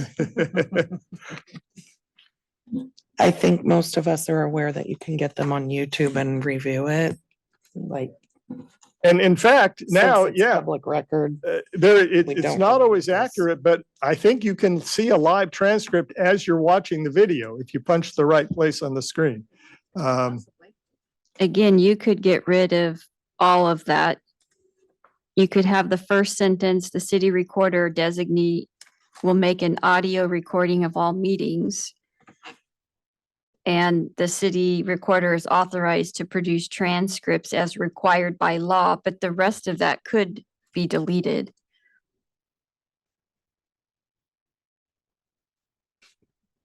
So a part about, okay, the part about the council member may obtain a meeting transcript, we could eliminate all that rule. Yeah, keep half of the second sentence. First sentence, half of the second, and then the final sentence. Yeah, the final sentence would stay in there. So That makes sense. to me. Chad and Tammy, are you understanding what we're getting at there? So you have the first sentence and the last sentence, but you're deleting everything else? The city, it could read, the city recorder or designee will make an audio recording of all meetings. The city recorder will maintain custody of all recordings, period. And then, And then the city recorder is authorized to produce transcripts as required by law, the last sentence. yes, So it's the first 1.5 sentences we keep and the last sentence, and then the in-between. If the recorder has the recordings, then transcripts as required by law would be what would be available. If I can make one All right. modest proposal, is that in the first sentence you say city recorder designee will make an audio or video recording. So there's no need to make a separate audio recording if you've already got the video with the audio in it. perfect. Very good. That's why you're the smart one here, Chad. That's putting way too much pressure on me now.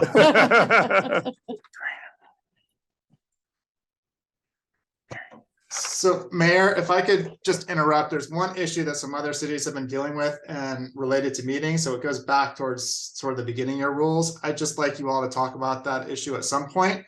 I'll leave it up to you as to when you want to do that, but I just want to flag that for you.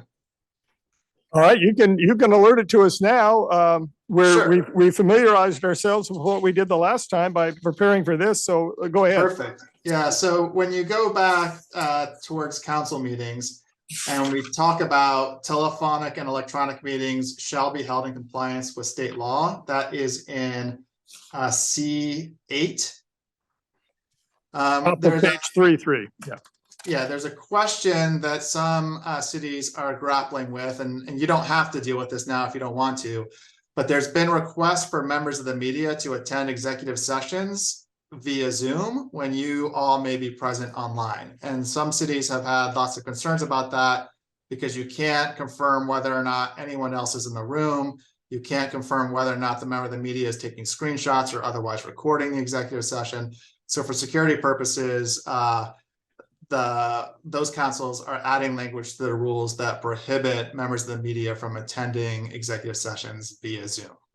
And so it's certainly a policy call for you all to make. State law does not currently require us to permit members of the media to attend via Zoom. You can certainly continue to allow that to happen if you want to, but I just wanted to raise that issue for your discussion to see what you wanted to do there. Does the language that they're incorporating specifically prohibit Zoom attendance or just mandate in-person attendance should media? Yeah, it mandates in-person attendance. Okay, so it just strictly says should media attend the executive session, it must be in person. Yeah, and so we could either do that in 5 where it talks about executive sessions may be held permitted by Oregon public meetings laws, or in 8 when you're dealing with specifically with electronic meetings. I like Councilor Roberts' suggestion that we word it in a way that expresses what we are allowing rather than having a rule that says this is not allowed, something else not being allowed. So that the press is permitted to attend in-person executive sessions, words to that effect is a more positive way of expressing it. What about our council? Only. Yes. What about our council members? We're still if- allowed to attend via Zoom. So an executive session can be held via Zoom?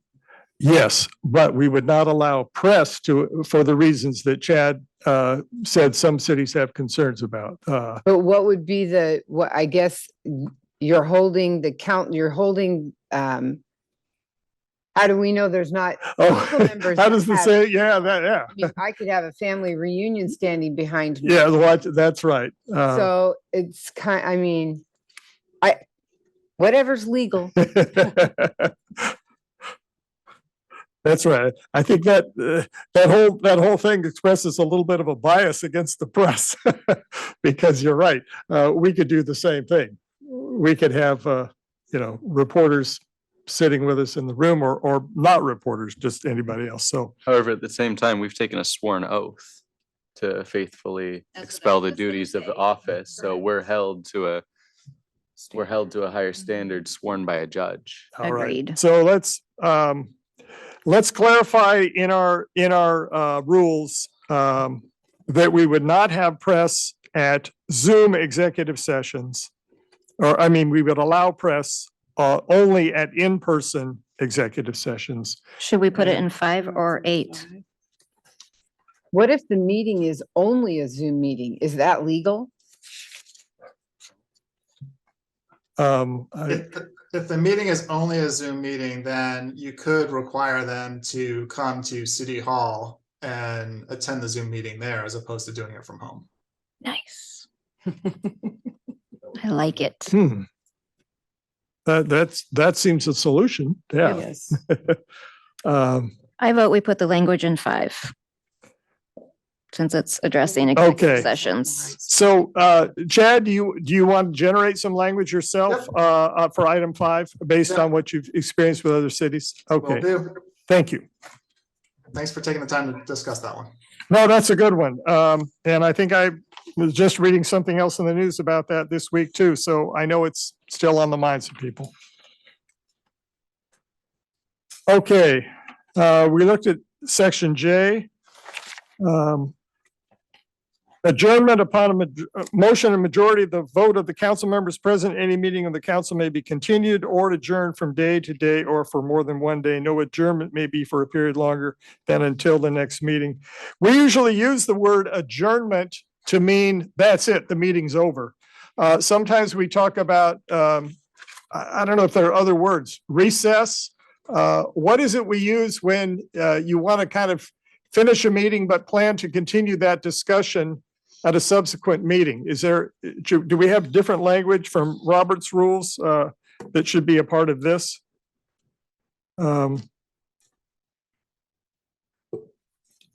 We used to, years ago in this city, the second meeting of the month was termed like an adjourned session of the city council.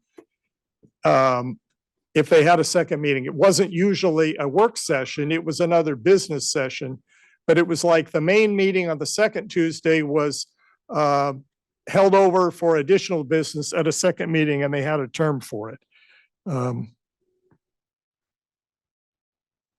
But this seems to mainly summarize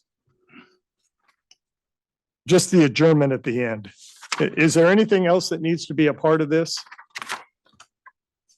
Okay. And we do allow recesses during a meeting. Okay.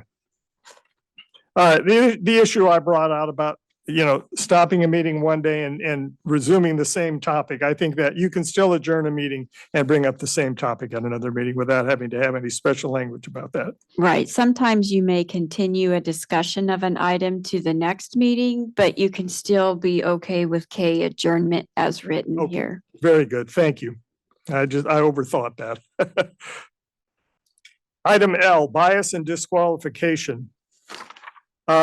This primarily references participation in quasi judicial hearings. We haven't had one yet, or maybe we have as a council. And we haven't had a lot of the training in that, but that's one of those things. We sometimes have legislative hearings where we make rules and laws, particularly on land use matters that people abide by. And then occasionally we will have referred to us a quasi judicial hearing, which is how those particular rules are applying to one particular piece of property or one particular landowner or individual.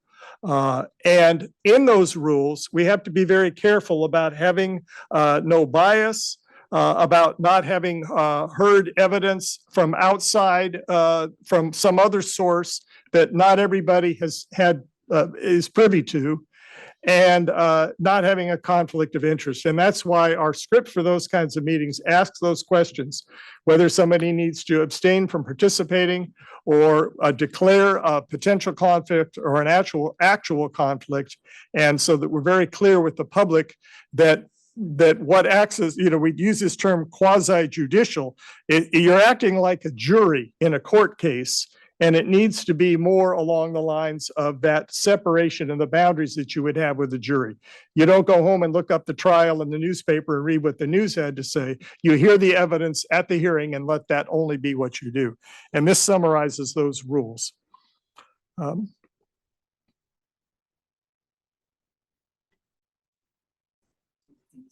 Okay, Councilor Garlick, you had a couple things that you noted. I felt like 3 and 4 needed to be switched. I just felt like 3 was the final, the finality of this section as opposed to 4. That was just me. And then the other thing I wondered about when it says a relative, it doesn't mention anything in here about a partner. And I just feel like it's not quite rounded enough. And if I'm reaching too far, that's fine. So Chad, has the law changed to accommodate non-spousal partners in the classification of people for whom this conflict of interest applies? I believe it has. What I would recommend is that we just change that definition to mirror what state law is, because basically what you're doing is just reiterating the state law requirements related to conflicts of interest with this language. So we just need to make sure the definition of relative continues to match the definition in state law. So I'll go back and confirm that and basically just cut and paste the definition of state law into that definition here. Okay, and I do like Counselor Garlington's suggestion of switching 3 and 4, because the way these rules are here, it puts the onus on the counselor to know what their own conflict of interest or ex parte communication might have been, and to declare that. And then it gets to, once that's all been done, then it's if someone in the community or another counselor feels there's a bias or a conflict, then they bring it up. But it talks about our responsibility first, and then the rights of someone else to challenge us if they're not comfortable with where we are. And I think that's the order that it should come. So can I clarify that issue real quick? Okay. Just to make sure that we're doing what the council wants. So generally what 3 has been getting at least the way I've always understood it, is it only relates to bias, because there is no sort of statutory standard for bias. It's just a process where, if the facts are strong enough that someone can't be a neutral decision maker, then they should be not participating in the process. And so when someone declares actual conflict, by state law, they're required to abstain. That doesn't need any council vote. They're just legally required to. Versus when they declare a potential conflict of interest under state law, they're actually allowed to participate. So what would have to happen is if someone has a potential conflict of interest, someone would have to claim that that potential conflict creates such a strong bias that they shouldn't be participating. And so the reason that that language in 3 exists is that we need a process for a decision to be made when someone claims that there's a bias, not when someone claims that there's a conflict of interest or necessarily ex parte contacts, for example. So that's why historically that has been part number 3 has been linked to bias. If you want to create a process where you can exclude someone for a potential conflict of interest, we could certainly move that down below and switch 3 and 4. But I think that's changing it's a substantive change. It's not just a sort of moving things around. By all means, that's your call. I just wanted to make sure that you were clear on what you were doing. Yeah, and if I use the word a potential conflict as the reason to disqualify, I went beyond what's here. I was only talking about changing the order because it seemed more sequential to me, as it did to. Yeah, I guess maybe I didn't explain that well. The reason 3 is above 4 is because it only relates to bias, which are 1 and 2. Number 4 is only about conflicts of interest. So 3 wouldn't apply to that. So if you put it afterwards, it would make it seem like it would apply where it doesn't apply. Okay, all right, that's clear. All right, I'll withdraw my support of that. Councilor Garlington, is that a good explanation for you? Okay. The one thing that we had a situation in a meeting about a year ago when a counselor did disqualify, or what's the term?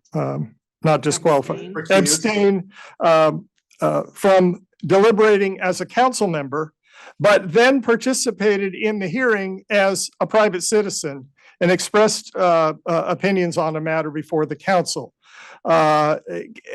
I think there needs to be some understanding of whether or not you can step out of one role and into the other.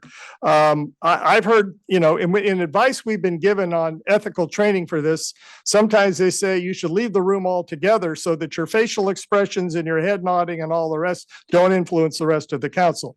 But coming back into the meeting as a private citizen and testifying before the council, to me, would seem contrary to the intent of these rules. And I'm wondering if there should be some language that clarifies that they will not participate in the discussion in any way. So there's certainly free speech issues associated with that. Yes. And the right to sort of participate in that process as a private citizen. The most common example that I've seen of that, and I haven't seen it often, is where an individual member of the council actually has, for example, a land use decision for their property pending before the council. Several individuals have basically hired someone to sort of, usher that through the process so they didn't have to participate. But I have seen others who, do exactly what you're talking about, where they declare the conflict of interest, they step down, and then they testify in support of their own particular project. And so, in those situations, I think we would be hard pressed to tell someone they weren't permitted to testify. I think their constitutional free speech rights would probably trump, for lack of a better word, we got to come up with a new word for that now, I guess. Our ability to preclude them from testifying. So the fact that they wouldn't be able to vote is then the more effective part of their abstaining.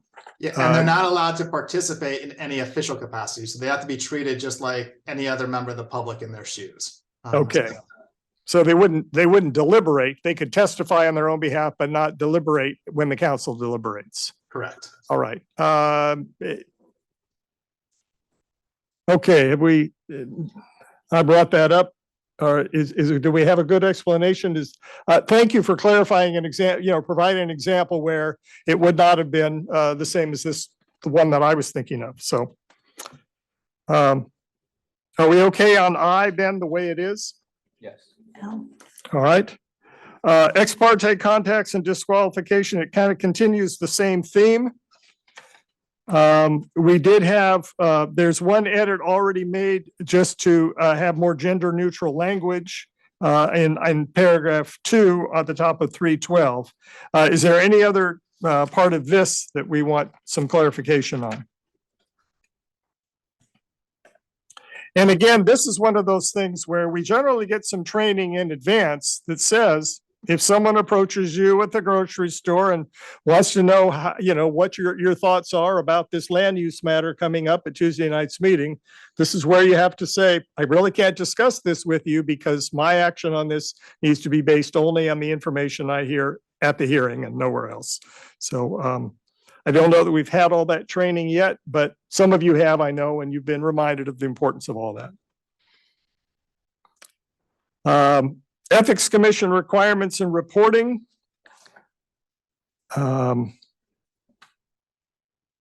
This is the requirement to give that public notice of conflicts, of potential conflicts. The responsibility to file required statements. I had us report those in person at a meeting in May. That's not a requirement of the rules. It's just something I thought was important. I wasn't doing it to try to catch anybody.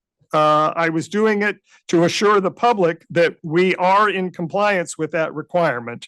And I appreciated the straightforward way that each counselor participated in that when we did it. Should that be capitalized, the statement of economic interest, just because it's official? Well, it says all required statements of economic interest, which mean there may be more than one. I'm used to the one form that we are required, which I would capitalize if it was referenced to that form. But the fact that it says required statements plural, there may be more than one then in some cases. You'll be sure to let us know if there is. Chad, are you aware of more than one besides the main SEI form that we all filed by April 15th?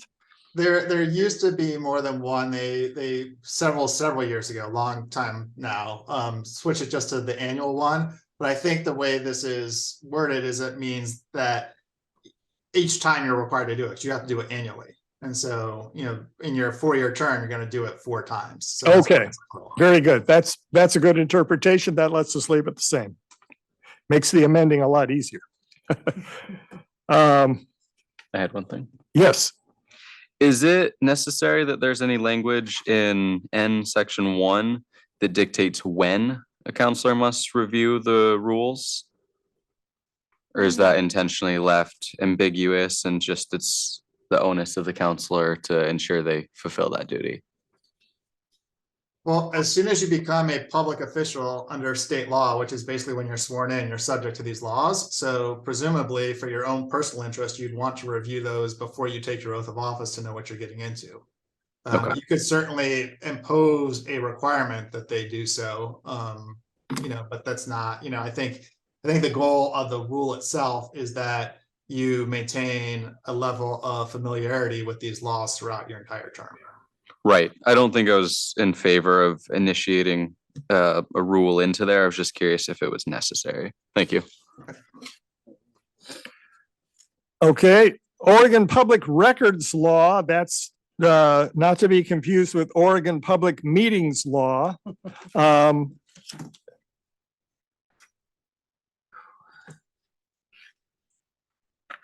All government records of any kind, any information prepared, owned, used, or retained by a city relating to an activity, transaction, or function of the city. I'm assuming some of this language comes out of state law. Again, is there anything that anyone decided was, we talk about retention of the records?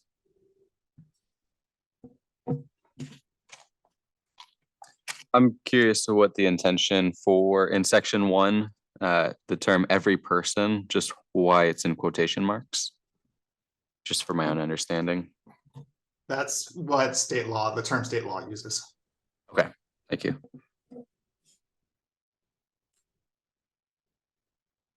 It references non-exempt, and there are exemptions in paragraph 4. So that is clarified there with that language.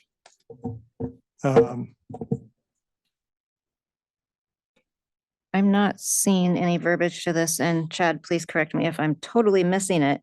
Would we want to put in here that the final stop is the DA's office? When people are requesting records and, yeah, if there's a conflict, yeah. So it's a little complicated. I'll try to make it as simple as possible. So under state law, the city as an entity is required to both disclose and retain public records. A member of the city entity, staff, employees, consultants, agents who are all subject to this law, they all fall under a process where someone can appeal a decision to the district attorney. And then if someone doesn't like that decision from the district attorney, then they can go to court. There is a separate process for elected officials. So for elected officials, the state law does not actually give the DA the authority to review your decision to withhold a record that is your record, not the city's record.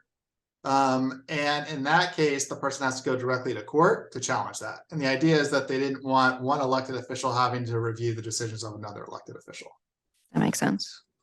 So, the saying where the final stop is really depends on, who's in possession and control of that record. But an easy way to think about that is if you're using your city email address, even though that email was to you, there's a question about, are you in control of that record, or is the city as an entity in control of that record, because it's all part of the city's email system. And we've got that in our electronic records. And so that's sort of an open question of law. And if an elected official was saying, no, I don't want that record disclosed, I want to invoke this exemption, we would probably defer to that elected official in saying that it is their record, in which case the individual who wants to challenge that would have to go to court, as opposed to saying it's the city's record and the city's making that decision, so therefore it goes to the DA. That's not a settled area of law, but that's just sort of, an example of why it's a little more complicated than just saying, here's the final stop. Now, the rules are here to kind of define the city council's obligation, not so much the rights of a citizen, although the right to, the need for disclosure to the community is the basis for many of these laws. Are you suggesting that we should add additional language about a citizen's rights or recourse for appeal and in here, or is it sufficient to just define the responsibilities of the council themselves? With the intent of this document, I think it's fine. I'm not opposed to somewhere for the public's information to know that, the city does answer to the DA's office when it comes to public records. Well, But Administrator we can address Betts, that, like, we separately. have a form that people use in order to make a public records request. Would a form like that be the place to more broadly define the rights of a citizen or the process for a citizen for appeal or Yes, I think the point that you made that these are city council elected official rules is what we need to be reminded of, because the public records request law for citizens is a different process, not a different process, but it has more complexities, but the form that they fill out would have that information. Okay. So I think what you're concerned that the public gets, that the citizen who wants to make a request gets, would be on a form to them. What our obligations are in our rules, and they appear adequate the way they are. Okay, good. Thumbs up. Request to the city attorney for legal research. We can't do that without the concurrence of the council. Are we in agreement with that rule? Yes. There are exceptions regarding the city administrator. We do get a section in here, do we? Yes, evaluation, that is coming up, okay. Robert's rules. At one point, the council considered using a different set of rules than Robert's rules. It says 11th edition here. There may be a newer edition than that I'm not aware of, but there are other rules for meetings that some entities use, but Roberts is more widely known and recognized, and I think that's why the council last time decided to stick with it. Shall we stick with it? Okay. Unless it's been updated, maybe? We could reference a newer edition if one exists, so we can have staff research if there's another. We can update the edition. Now, there has been Section R, are these changes that were made because of changes in the charter? I see a Correct. lot of red ink in section 1. Correct. That's what we talked about at our very first meeting, one of the charter changes. Okay, so we didn't do it in order. It was something that we did because the charter required us, and we addressed it then and made these changes. Does this reflect what people recall we would do? I'm always uncomfortable with that. Well, no, I guess this is different. This is different from all the board. Some of the rules say the mayor appoints members of committees, but these are council committees, not city boards. That, I think some says that the mayor appoints them with the council approval. I always think of them as the council appointing them by vote, but it's essentially the same thing.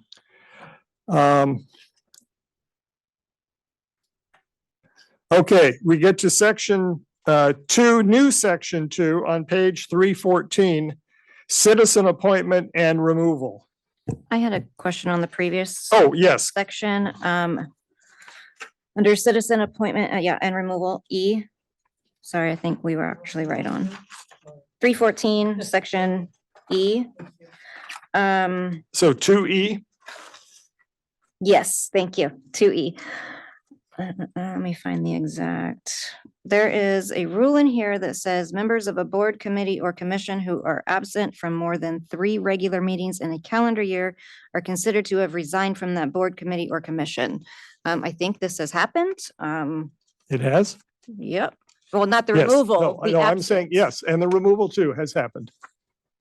I don't think we're talking about the same situation. Oh, So my question is, do we want to keep it and enforce it or take it out if we're not going to enforce it?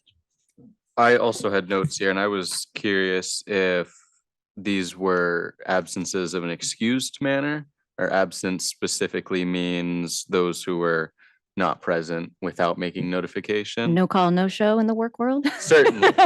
And then additionally, who that is regulated by and who has the governing authority to say, yes, you may be excused from this meeting, not to count as an absence towards your 3 absences. So to continue on your point, Councilor Huckabee.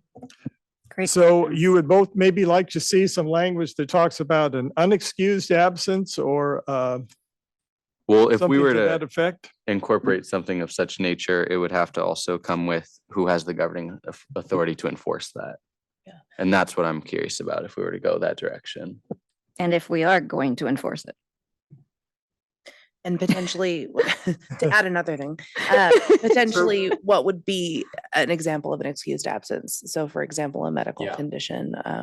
Because I know some we kind of have absence. ones that we follow as a council. And it should be a proactive excusal, not a retroactive excusal. Some conditions of If I could interject real quick, sorry Yeah. to interrupt the discussion. I did want to point out that in your municipal code, the council several years ago adopted a general section related to all boards and commissions. And that is in a subchapter 2.10 of your municipal code.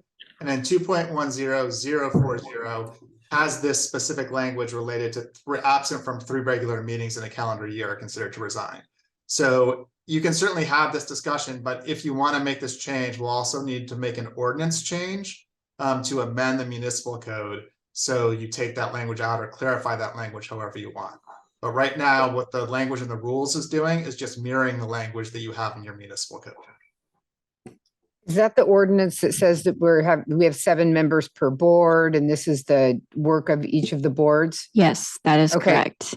And I, just I- for some historical perspective, whether it's excused or not, 3 absences is 3 absences. I agree. And we have had to remove people from committees. We issued them a letter telling them that they are no longer on this committee. But to Chad's point, this is concurrent language with what's in municipal code. So it's a layered process if you want to make amendments here. Adding another juicy piece, the audit and budget committees meet once or twice a year. So, 1 absence, I think, would be appropriate grounds for removal. So it may be worth an ordinance change if there's multiple things we want to change or adapt at the same time. I would also just say that, most of our board appointments are 2 years. Is that correct? Actually, 4. Some- 4. Yeah. So that's less than 1 absence per year over a 4-year commitment. This No, is it's 3 per in 1 year. 3 in 1 year. 3 Per in 1 calendar year. year, Thank you, yeah. thank you, thank you. Sorry about that. Another discussion is if we already have an ordinance and it's in the municipal code, do you need it in your city council rules as well? Whether or not you want this whole section removed. We could still do an ordinance amendment to update the municipal code. You're likely going to be doing that this fall after we talk about the Gladstone Community Center Advisory Board, if that's what their new name is. So we could certainly make some changes, but you may want to decide whether you want it to be in the city council rules going forward. Can we just update it then to reflect that this language is concurrent with whatever the GMC is? And then when we have the conversation regarding the GMC, then we can, if appropriate, make any changes then? Unless we want to go back and change the rules. If we eliminate this last sentence, because it's already stated in our code, then it still applies because it's in the code. But if we change the code, we don't have to go back and change the rules too. Okay, that makes, I So, don't think I understood that the first time. and it does say they serve at the pleasure and may be removed at any time and for any reason by a majority vote. So, Yeah, the yeah, type, we could do if a budget committee member missed their only meeting, we could say, but then what would be the point of removing it? Because the next time they meet to be 2 years later, you'd have a new committee anyway. yeah. Yeah, I think, the title of the section is citizen appointment and removal. So I And think removal, oh. Just maybe, well, I guess just maybe that's all we limit the section to, because the rest of it is contained within the GMC. Okay, Yeah, so. I would be content with just removing that last sentence for now then. Okay, so the second sentence in item E could be removed, but the first sentence should remain. Yes. I completely disagree. I Uh-oh. believe that it should be left at, you missed 3 it does say more than 3 meetings. When you come together as a cohesive group of people and some of those groups are only meeting 6 times a year, you need for those, that's a commitment. And if you can't reach that commitment, then I'm sorry, there are other people that would like to sit It's- that. No, I think what we're saying is Agree with that. the ordinance I says think- that it is redundant to put it in the rules when it's already an ordinance that has that. That way, if we go Um, back and change the GMC. we don't have to change this again. Mayor? Yes, Council, Chad. So that entire subsection E is in the municipal code. So You the could eliminate redundancy the exists entire. for both the first and second sentence. Okay. So do you if want to wanna remove? take that out, you could certainly take that out and just also delete the heading of that section that says and removal. And so just say citizen appointment and just get rid of removal entirely and just rely on the municipal code. But I would not suggest just deleting one sentence of the two, because then it sort of begs the question, what were you trying to do there? Okay, I feel like we need to keep the whole thing. you want to keep it all? I do, because this is our rules. Okay, So I need to know that I You need can to go to know, this and yes. say, okay, all right. we're gonna have to remove somebody from You it. mean you're not regularly going to the municipal code and looking at it? You know, it Having is all the rules probably bedtime reading. At the But same, no. when we worked on these rules, the council, I wasn't a part of it, worked on these rules in 2013, they created two documents, a set of rules, and then something called a council guidebook, which was much more detailed and designed for citizens to really understand how the council operated. Both of those, the guidebook still exists, although a lot of the rules have changed since then, so it's not really very accurate anymore. But the intent was there to have some more accessible, public accessible avenue to getting to these rules and to understanding them. So, all right, Councilor Reichel's suggestion, we leave E in there since that is the current code. And you certainly support the idea of being able to remove. So do we leave it?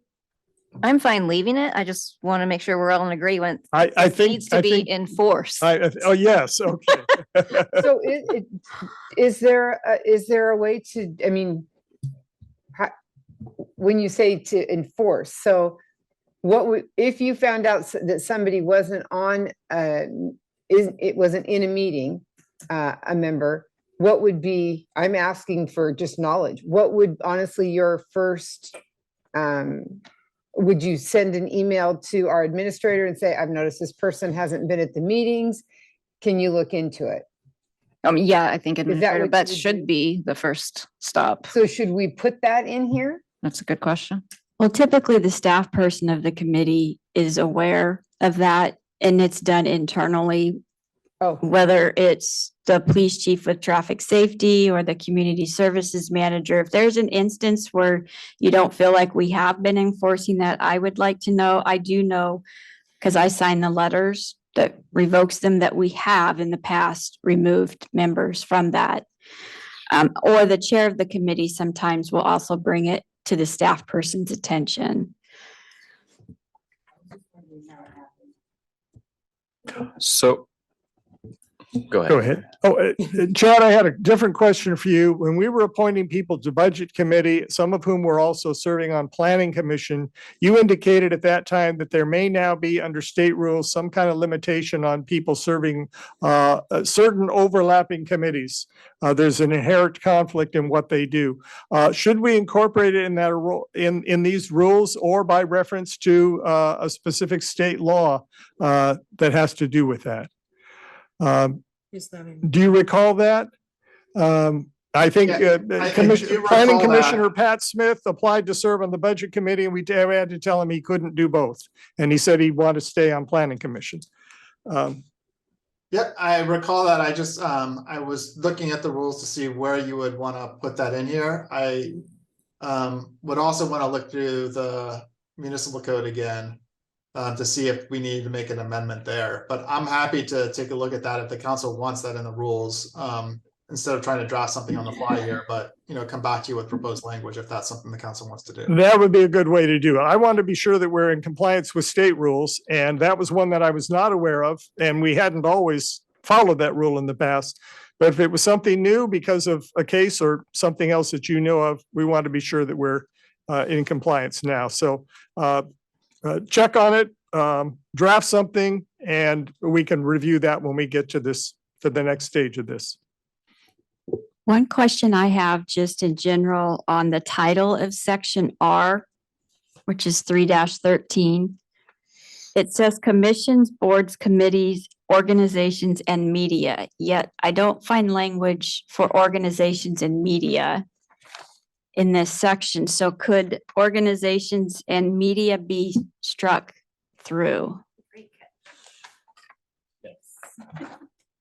Do we want to add back in ad hoc committee, because it does mention that word indeed. I think committees is inclusive of both. Yeah. And I don't remember what our old rules were. There were some references to city councilors speaking to the media, I think, and maybe that was in our rules.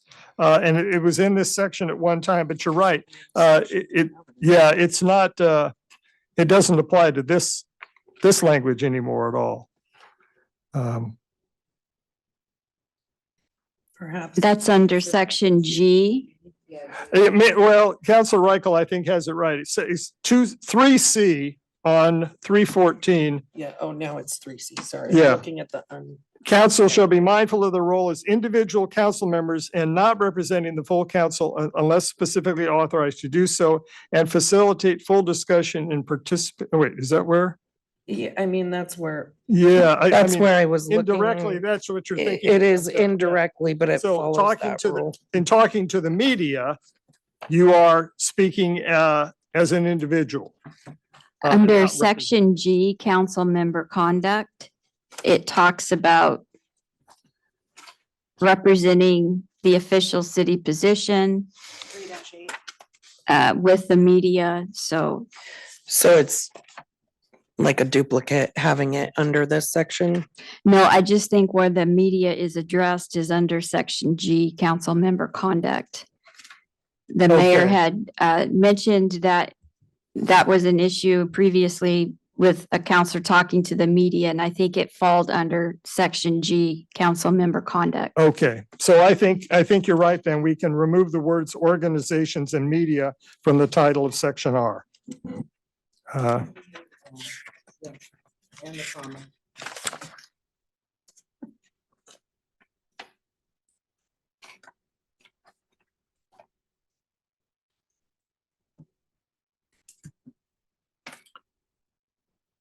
Okay, we have a long, very defined process in section S on the city administrator evaluation. And it's almost too specific and doesn't make much reference to what is in the city administrator's contract. I've seen a very short one paragraph description, basically, that the city administrator will be evaluated in accordance with what is in their contract. I see Councilor Huckabee nodding her head. I think all these definitions of what happens in March and what happens in February and all the rest, it ties us in a little too tight a knot here. I can pull out some language. I think it's City of West Lynn. And let me run it past you and see what you think.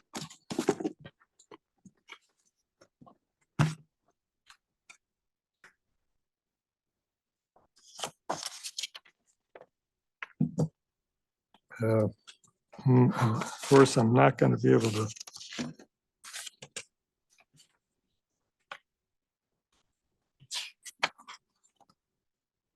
Discuss among yourselves for a minute while I find it here. I just want to say that I agree with you. It is too much verbiage when, I mean, it is per the contract and we can put all these, this language in here, but the contract is signed by the city administrator and the city or the mayor. I'm not sure who signs the other part of your contract. And that's what we need to abide by, the verbiage in that contract. And we have legal counsel that, weighs in and makes sure the contract is appropriate for both parties. Both parties is key here. And that's what we should be abiding by. The language from City of West Lynn, and these are rules from 2016, which is the last time I was on a committee working on rules. They may not be the same as now, but just the brevity is what I want to point out. The evaluation of the city, they have manager, I'm going to say administrator, will be performed under the terms of the administrator's contract. According to city charter, and they have some references, the council shall provide a mechanism for public input at least annually into the evaluation of the city administrator's performance and shall consider such public input in its evaluation of the performance and tenure of the city administrator. Now, even that may be broader than what the contract states. Chad and Administrator Betts, do you happen to know if your contract requires public input in your evaluation?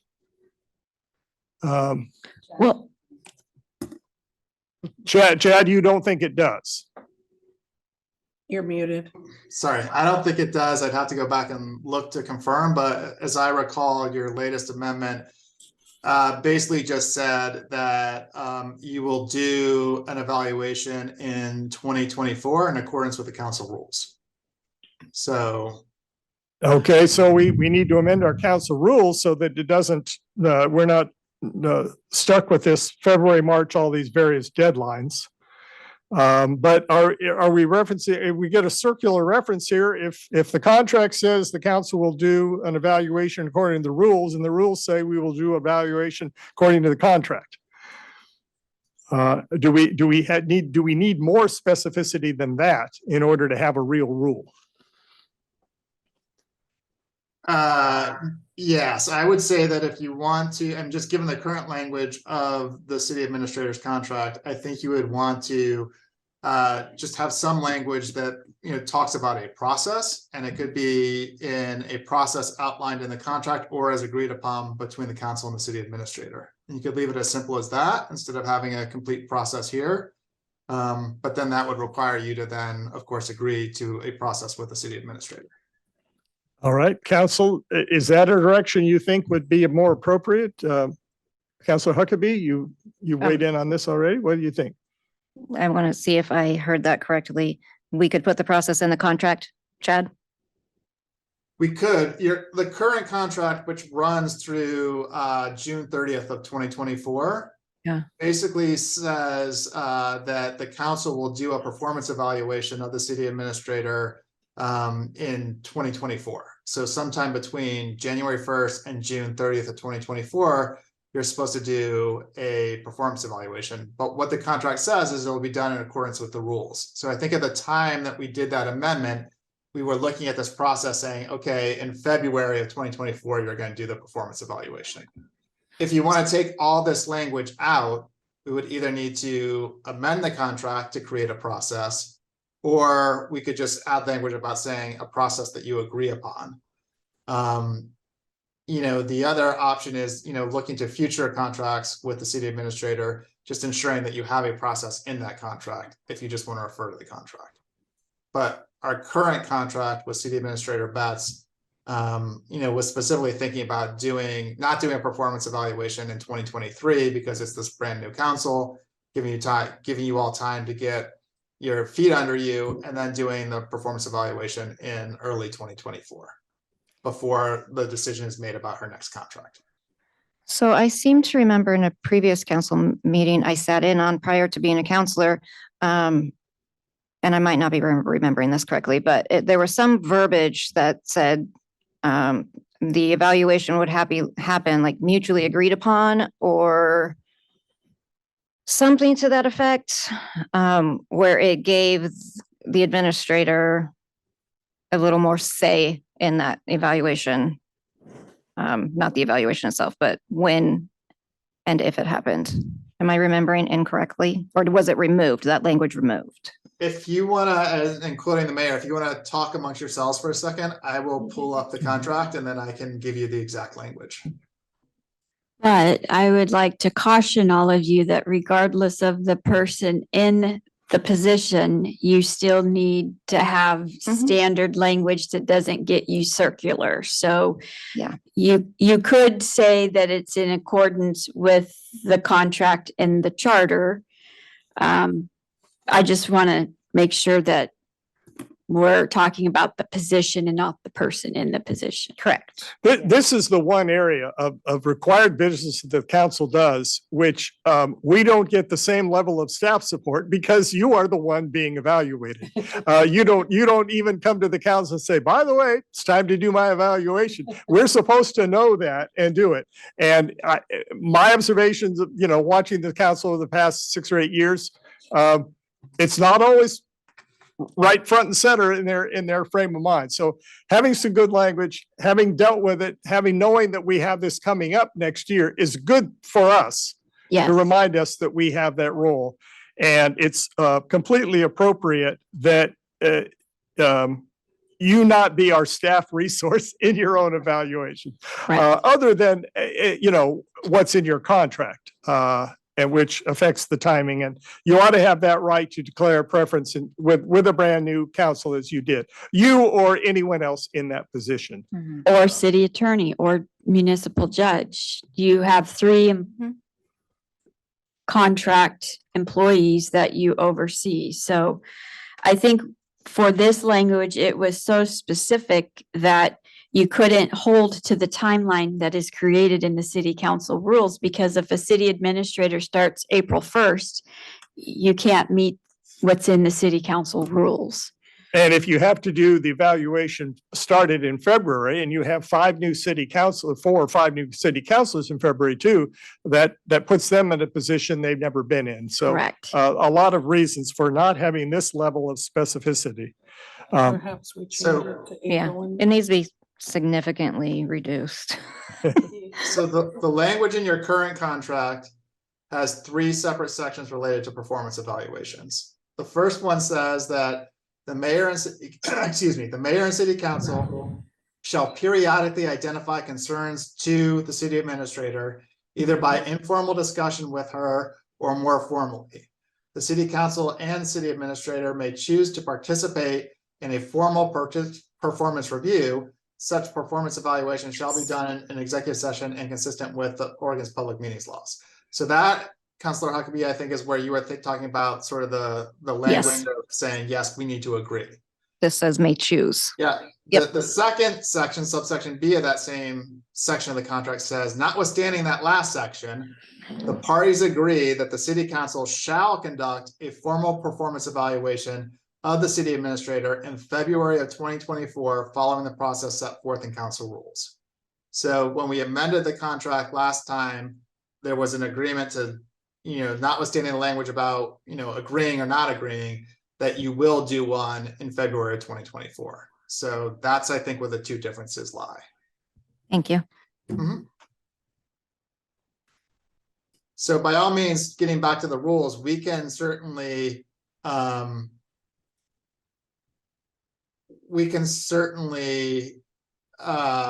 delete this language and say in accordance with the contract. We just have to remember that as you do new contracts with city administrator Best or any future city administrator, that you need to outline that process in the contract itself. For the purposes of the existing contract, even if we delete this language, this was the language that we all agreed to follow. So this was the process that we would follow, unless, of course, you all agree to do something different. If the council agrees and the city administrator agrees to do something different, no one's going to say that either party is in breach of the contract, so it will be fine. So you certainly have flexibility there, even if you delete this language. But if you can't come to agreement, we have in the contract agreed to follow this process, even if we delete it from the council rules. Did that make sense? Okay, so the contract says, when it says the reference to council rules in a contract adopted prior to changing the rules is the rules as they exist now. Yeah, it's the rules as they exist at the time the contract was entered into, and we're bound to follow that unless we come to an agreement not to. Okay. Councilor Cook. I agree overall that the process that's outlined here in council rules is too rigid to deal with. I think it is a good idea to have some bare minimum standards for evaluating performance as well as compensation at a standard frequency, right? So either annually or, every 2 years, because everybody deserves to get feedback on the job that they're doing. and have their compensation reviewed with a specific, frequency of time. And I know that that's covered in the contract as well, but I think this would be a good opportunity to set like a bare minimum standard for when that's addressed. I've only engaged in this process one time while I was a city councilor, and I'm not sure whether we followed these rules or others. I think the timing may have been different. But it's just so specific as to dates. That's the one thing you ought to have more flexibility. And then the idea of, I don't know, sealed envelopes, all that, that's even a little specific for me. There might be other procedures that would be just as helpful. I don't know. Do we want to come back to this one another time? We're at 8:15 now. We can think about this more and go into it a little later. What do you think? Could we request that Chad come up with some bare minimum verbiage and then we can review it and decide if that's good? So we're not having to restart this conversation all over again. I Remember hear what we some heads discussed? nodding. Is that good? I just have a couple little things. Okay. Okay, I just want to say that I agree with the fact that the dates need to be removed, the dates and the months and that kind of thing. As everyone has said this, that is should be included in any contract we come up against. I do believe there should be a process. I do believe it should be worded in here that all 7 members of the council are included in this process. Just reminding people, as Administrator Betts had said, we're not talking to Administrator Betts. We are making an overall rule for whoever sits in this. Yes. Okay. And then on E, it also discussed what can and can't be talked about in an executive session. And just for public knowledge, I think, as people go over, if people went and looked at these, it would be nice to have that left in there so that people understand that things like we wouldn't be talking about compensation in an executive session because that's not proper. That kind of thing. I like that those little rules are left in. That rule needs to stay, you're saying, yes. Yes. Yes, I agree. And that maybe who's included in the process, the entire council, our legal team, and maybe HR to start. Okay, Or- Chad, does that give you enough feedback to help draft something good? Okay. All right. Council expenses. Anybody make a note or comment I here? want to raise. You have an issue? Yes. I want to raise. Oh, you want to raise? I thought you said you wanted to raise anything. Outback Steakhouse. I do have a suggestion, only because we're really not following number 1 because the mayor hasn't been required to approve training for any of you to go to. It's typically something I've been doing, but I've been copying the mayor so he's aware. So I don't know if you either want to enforce that, how it's written, or if you want to modify that. You could just strike the word advance.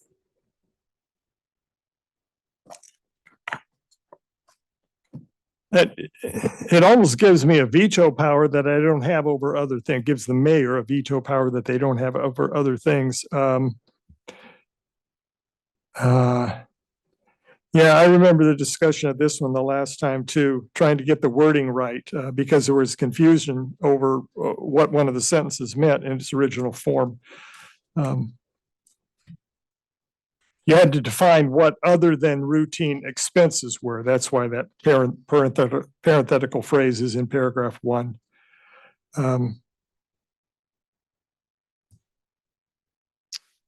I've been here 7.5 years and I've never done a reimbursement for an elected official.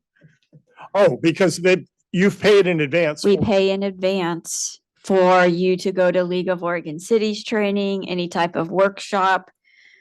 the process that we are using now works. It's just not consistent with how it's written here. Okay, Can you so write that? then I would say, so that it's not just on you, let's leave the rule as it is. And if anybody ever went to something and then asked for reimbursement later, rather than getting, asking, yes, if someone decided to ask for forgiveness and not permission, that you involve the mayor in that decision.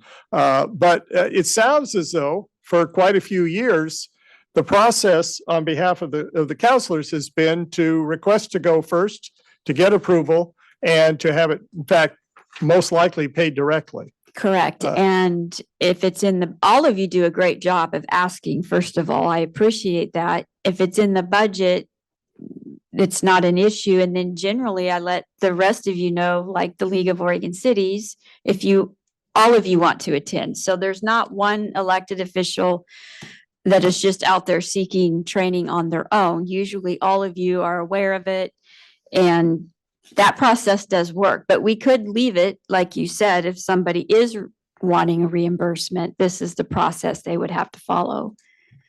And I'm not opposed to taking out the word advanced either. You're not opposed to, Taking out that word advanced mayor approval, stuff comes up. Not that it has in 7 years, but number eight, year 8 might be different. yeah. You might Yeah, be a rogue counselor at some point, not us. Yeah, I think it just gives the city administrator one more person to kind of bounce it off and put it in perspective. So I'm okay with keeping that authority, knowing that I most likely will never have to use it. Okay.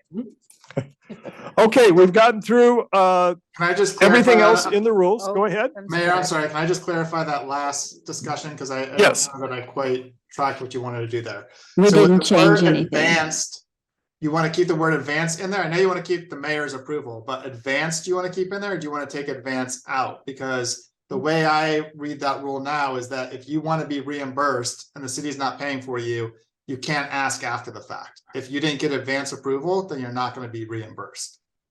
And so I believe what Councilor Garlington was saying is that things sometimes happen, and maybe we want to get rid of the word advance to provide more flexibility. The mayor would Yeah. still be required to approve it, but it wouldn't have to be in advance of the expenditure. Yeah, reimbursement and advance are kind of mutually exclusive. Yeah. So let's take out the word advance. So a request for reimbursements, it means I've already done it. So, and it could be very legitimate. It could be that you go to a conference and they had something there that really was helpful, and you decided on the spur of the moment, I'll do this and hope that I can get reimbursed later. And, you would all use good judgment as your predecessors have on this. All right, I think we've gotten through this. We will get another set of markups for another session. Chad, thank you for hanging with us through the first part of the meeting and sharing your helpful advice during this part. We appreciate it. Administrator Betts and Recorder Bannock, the same to both of you. Your experience with this is helpful to us, and too many of us are so new at this that we need that guidance. So we're grateful. I think that's all we have tonight.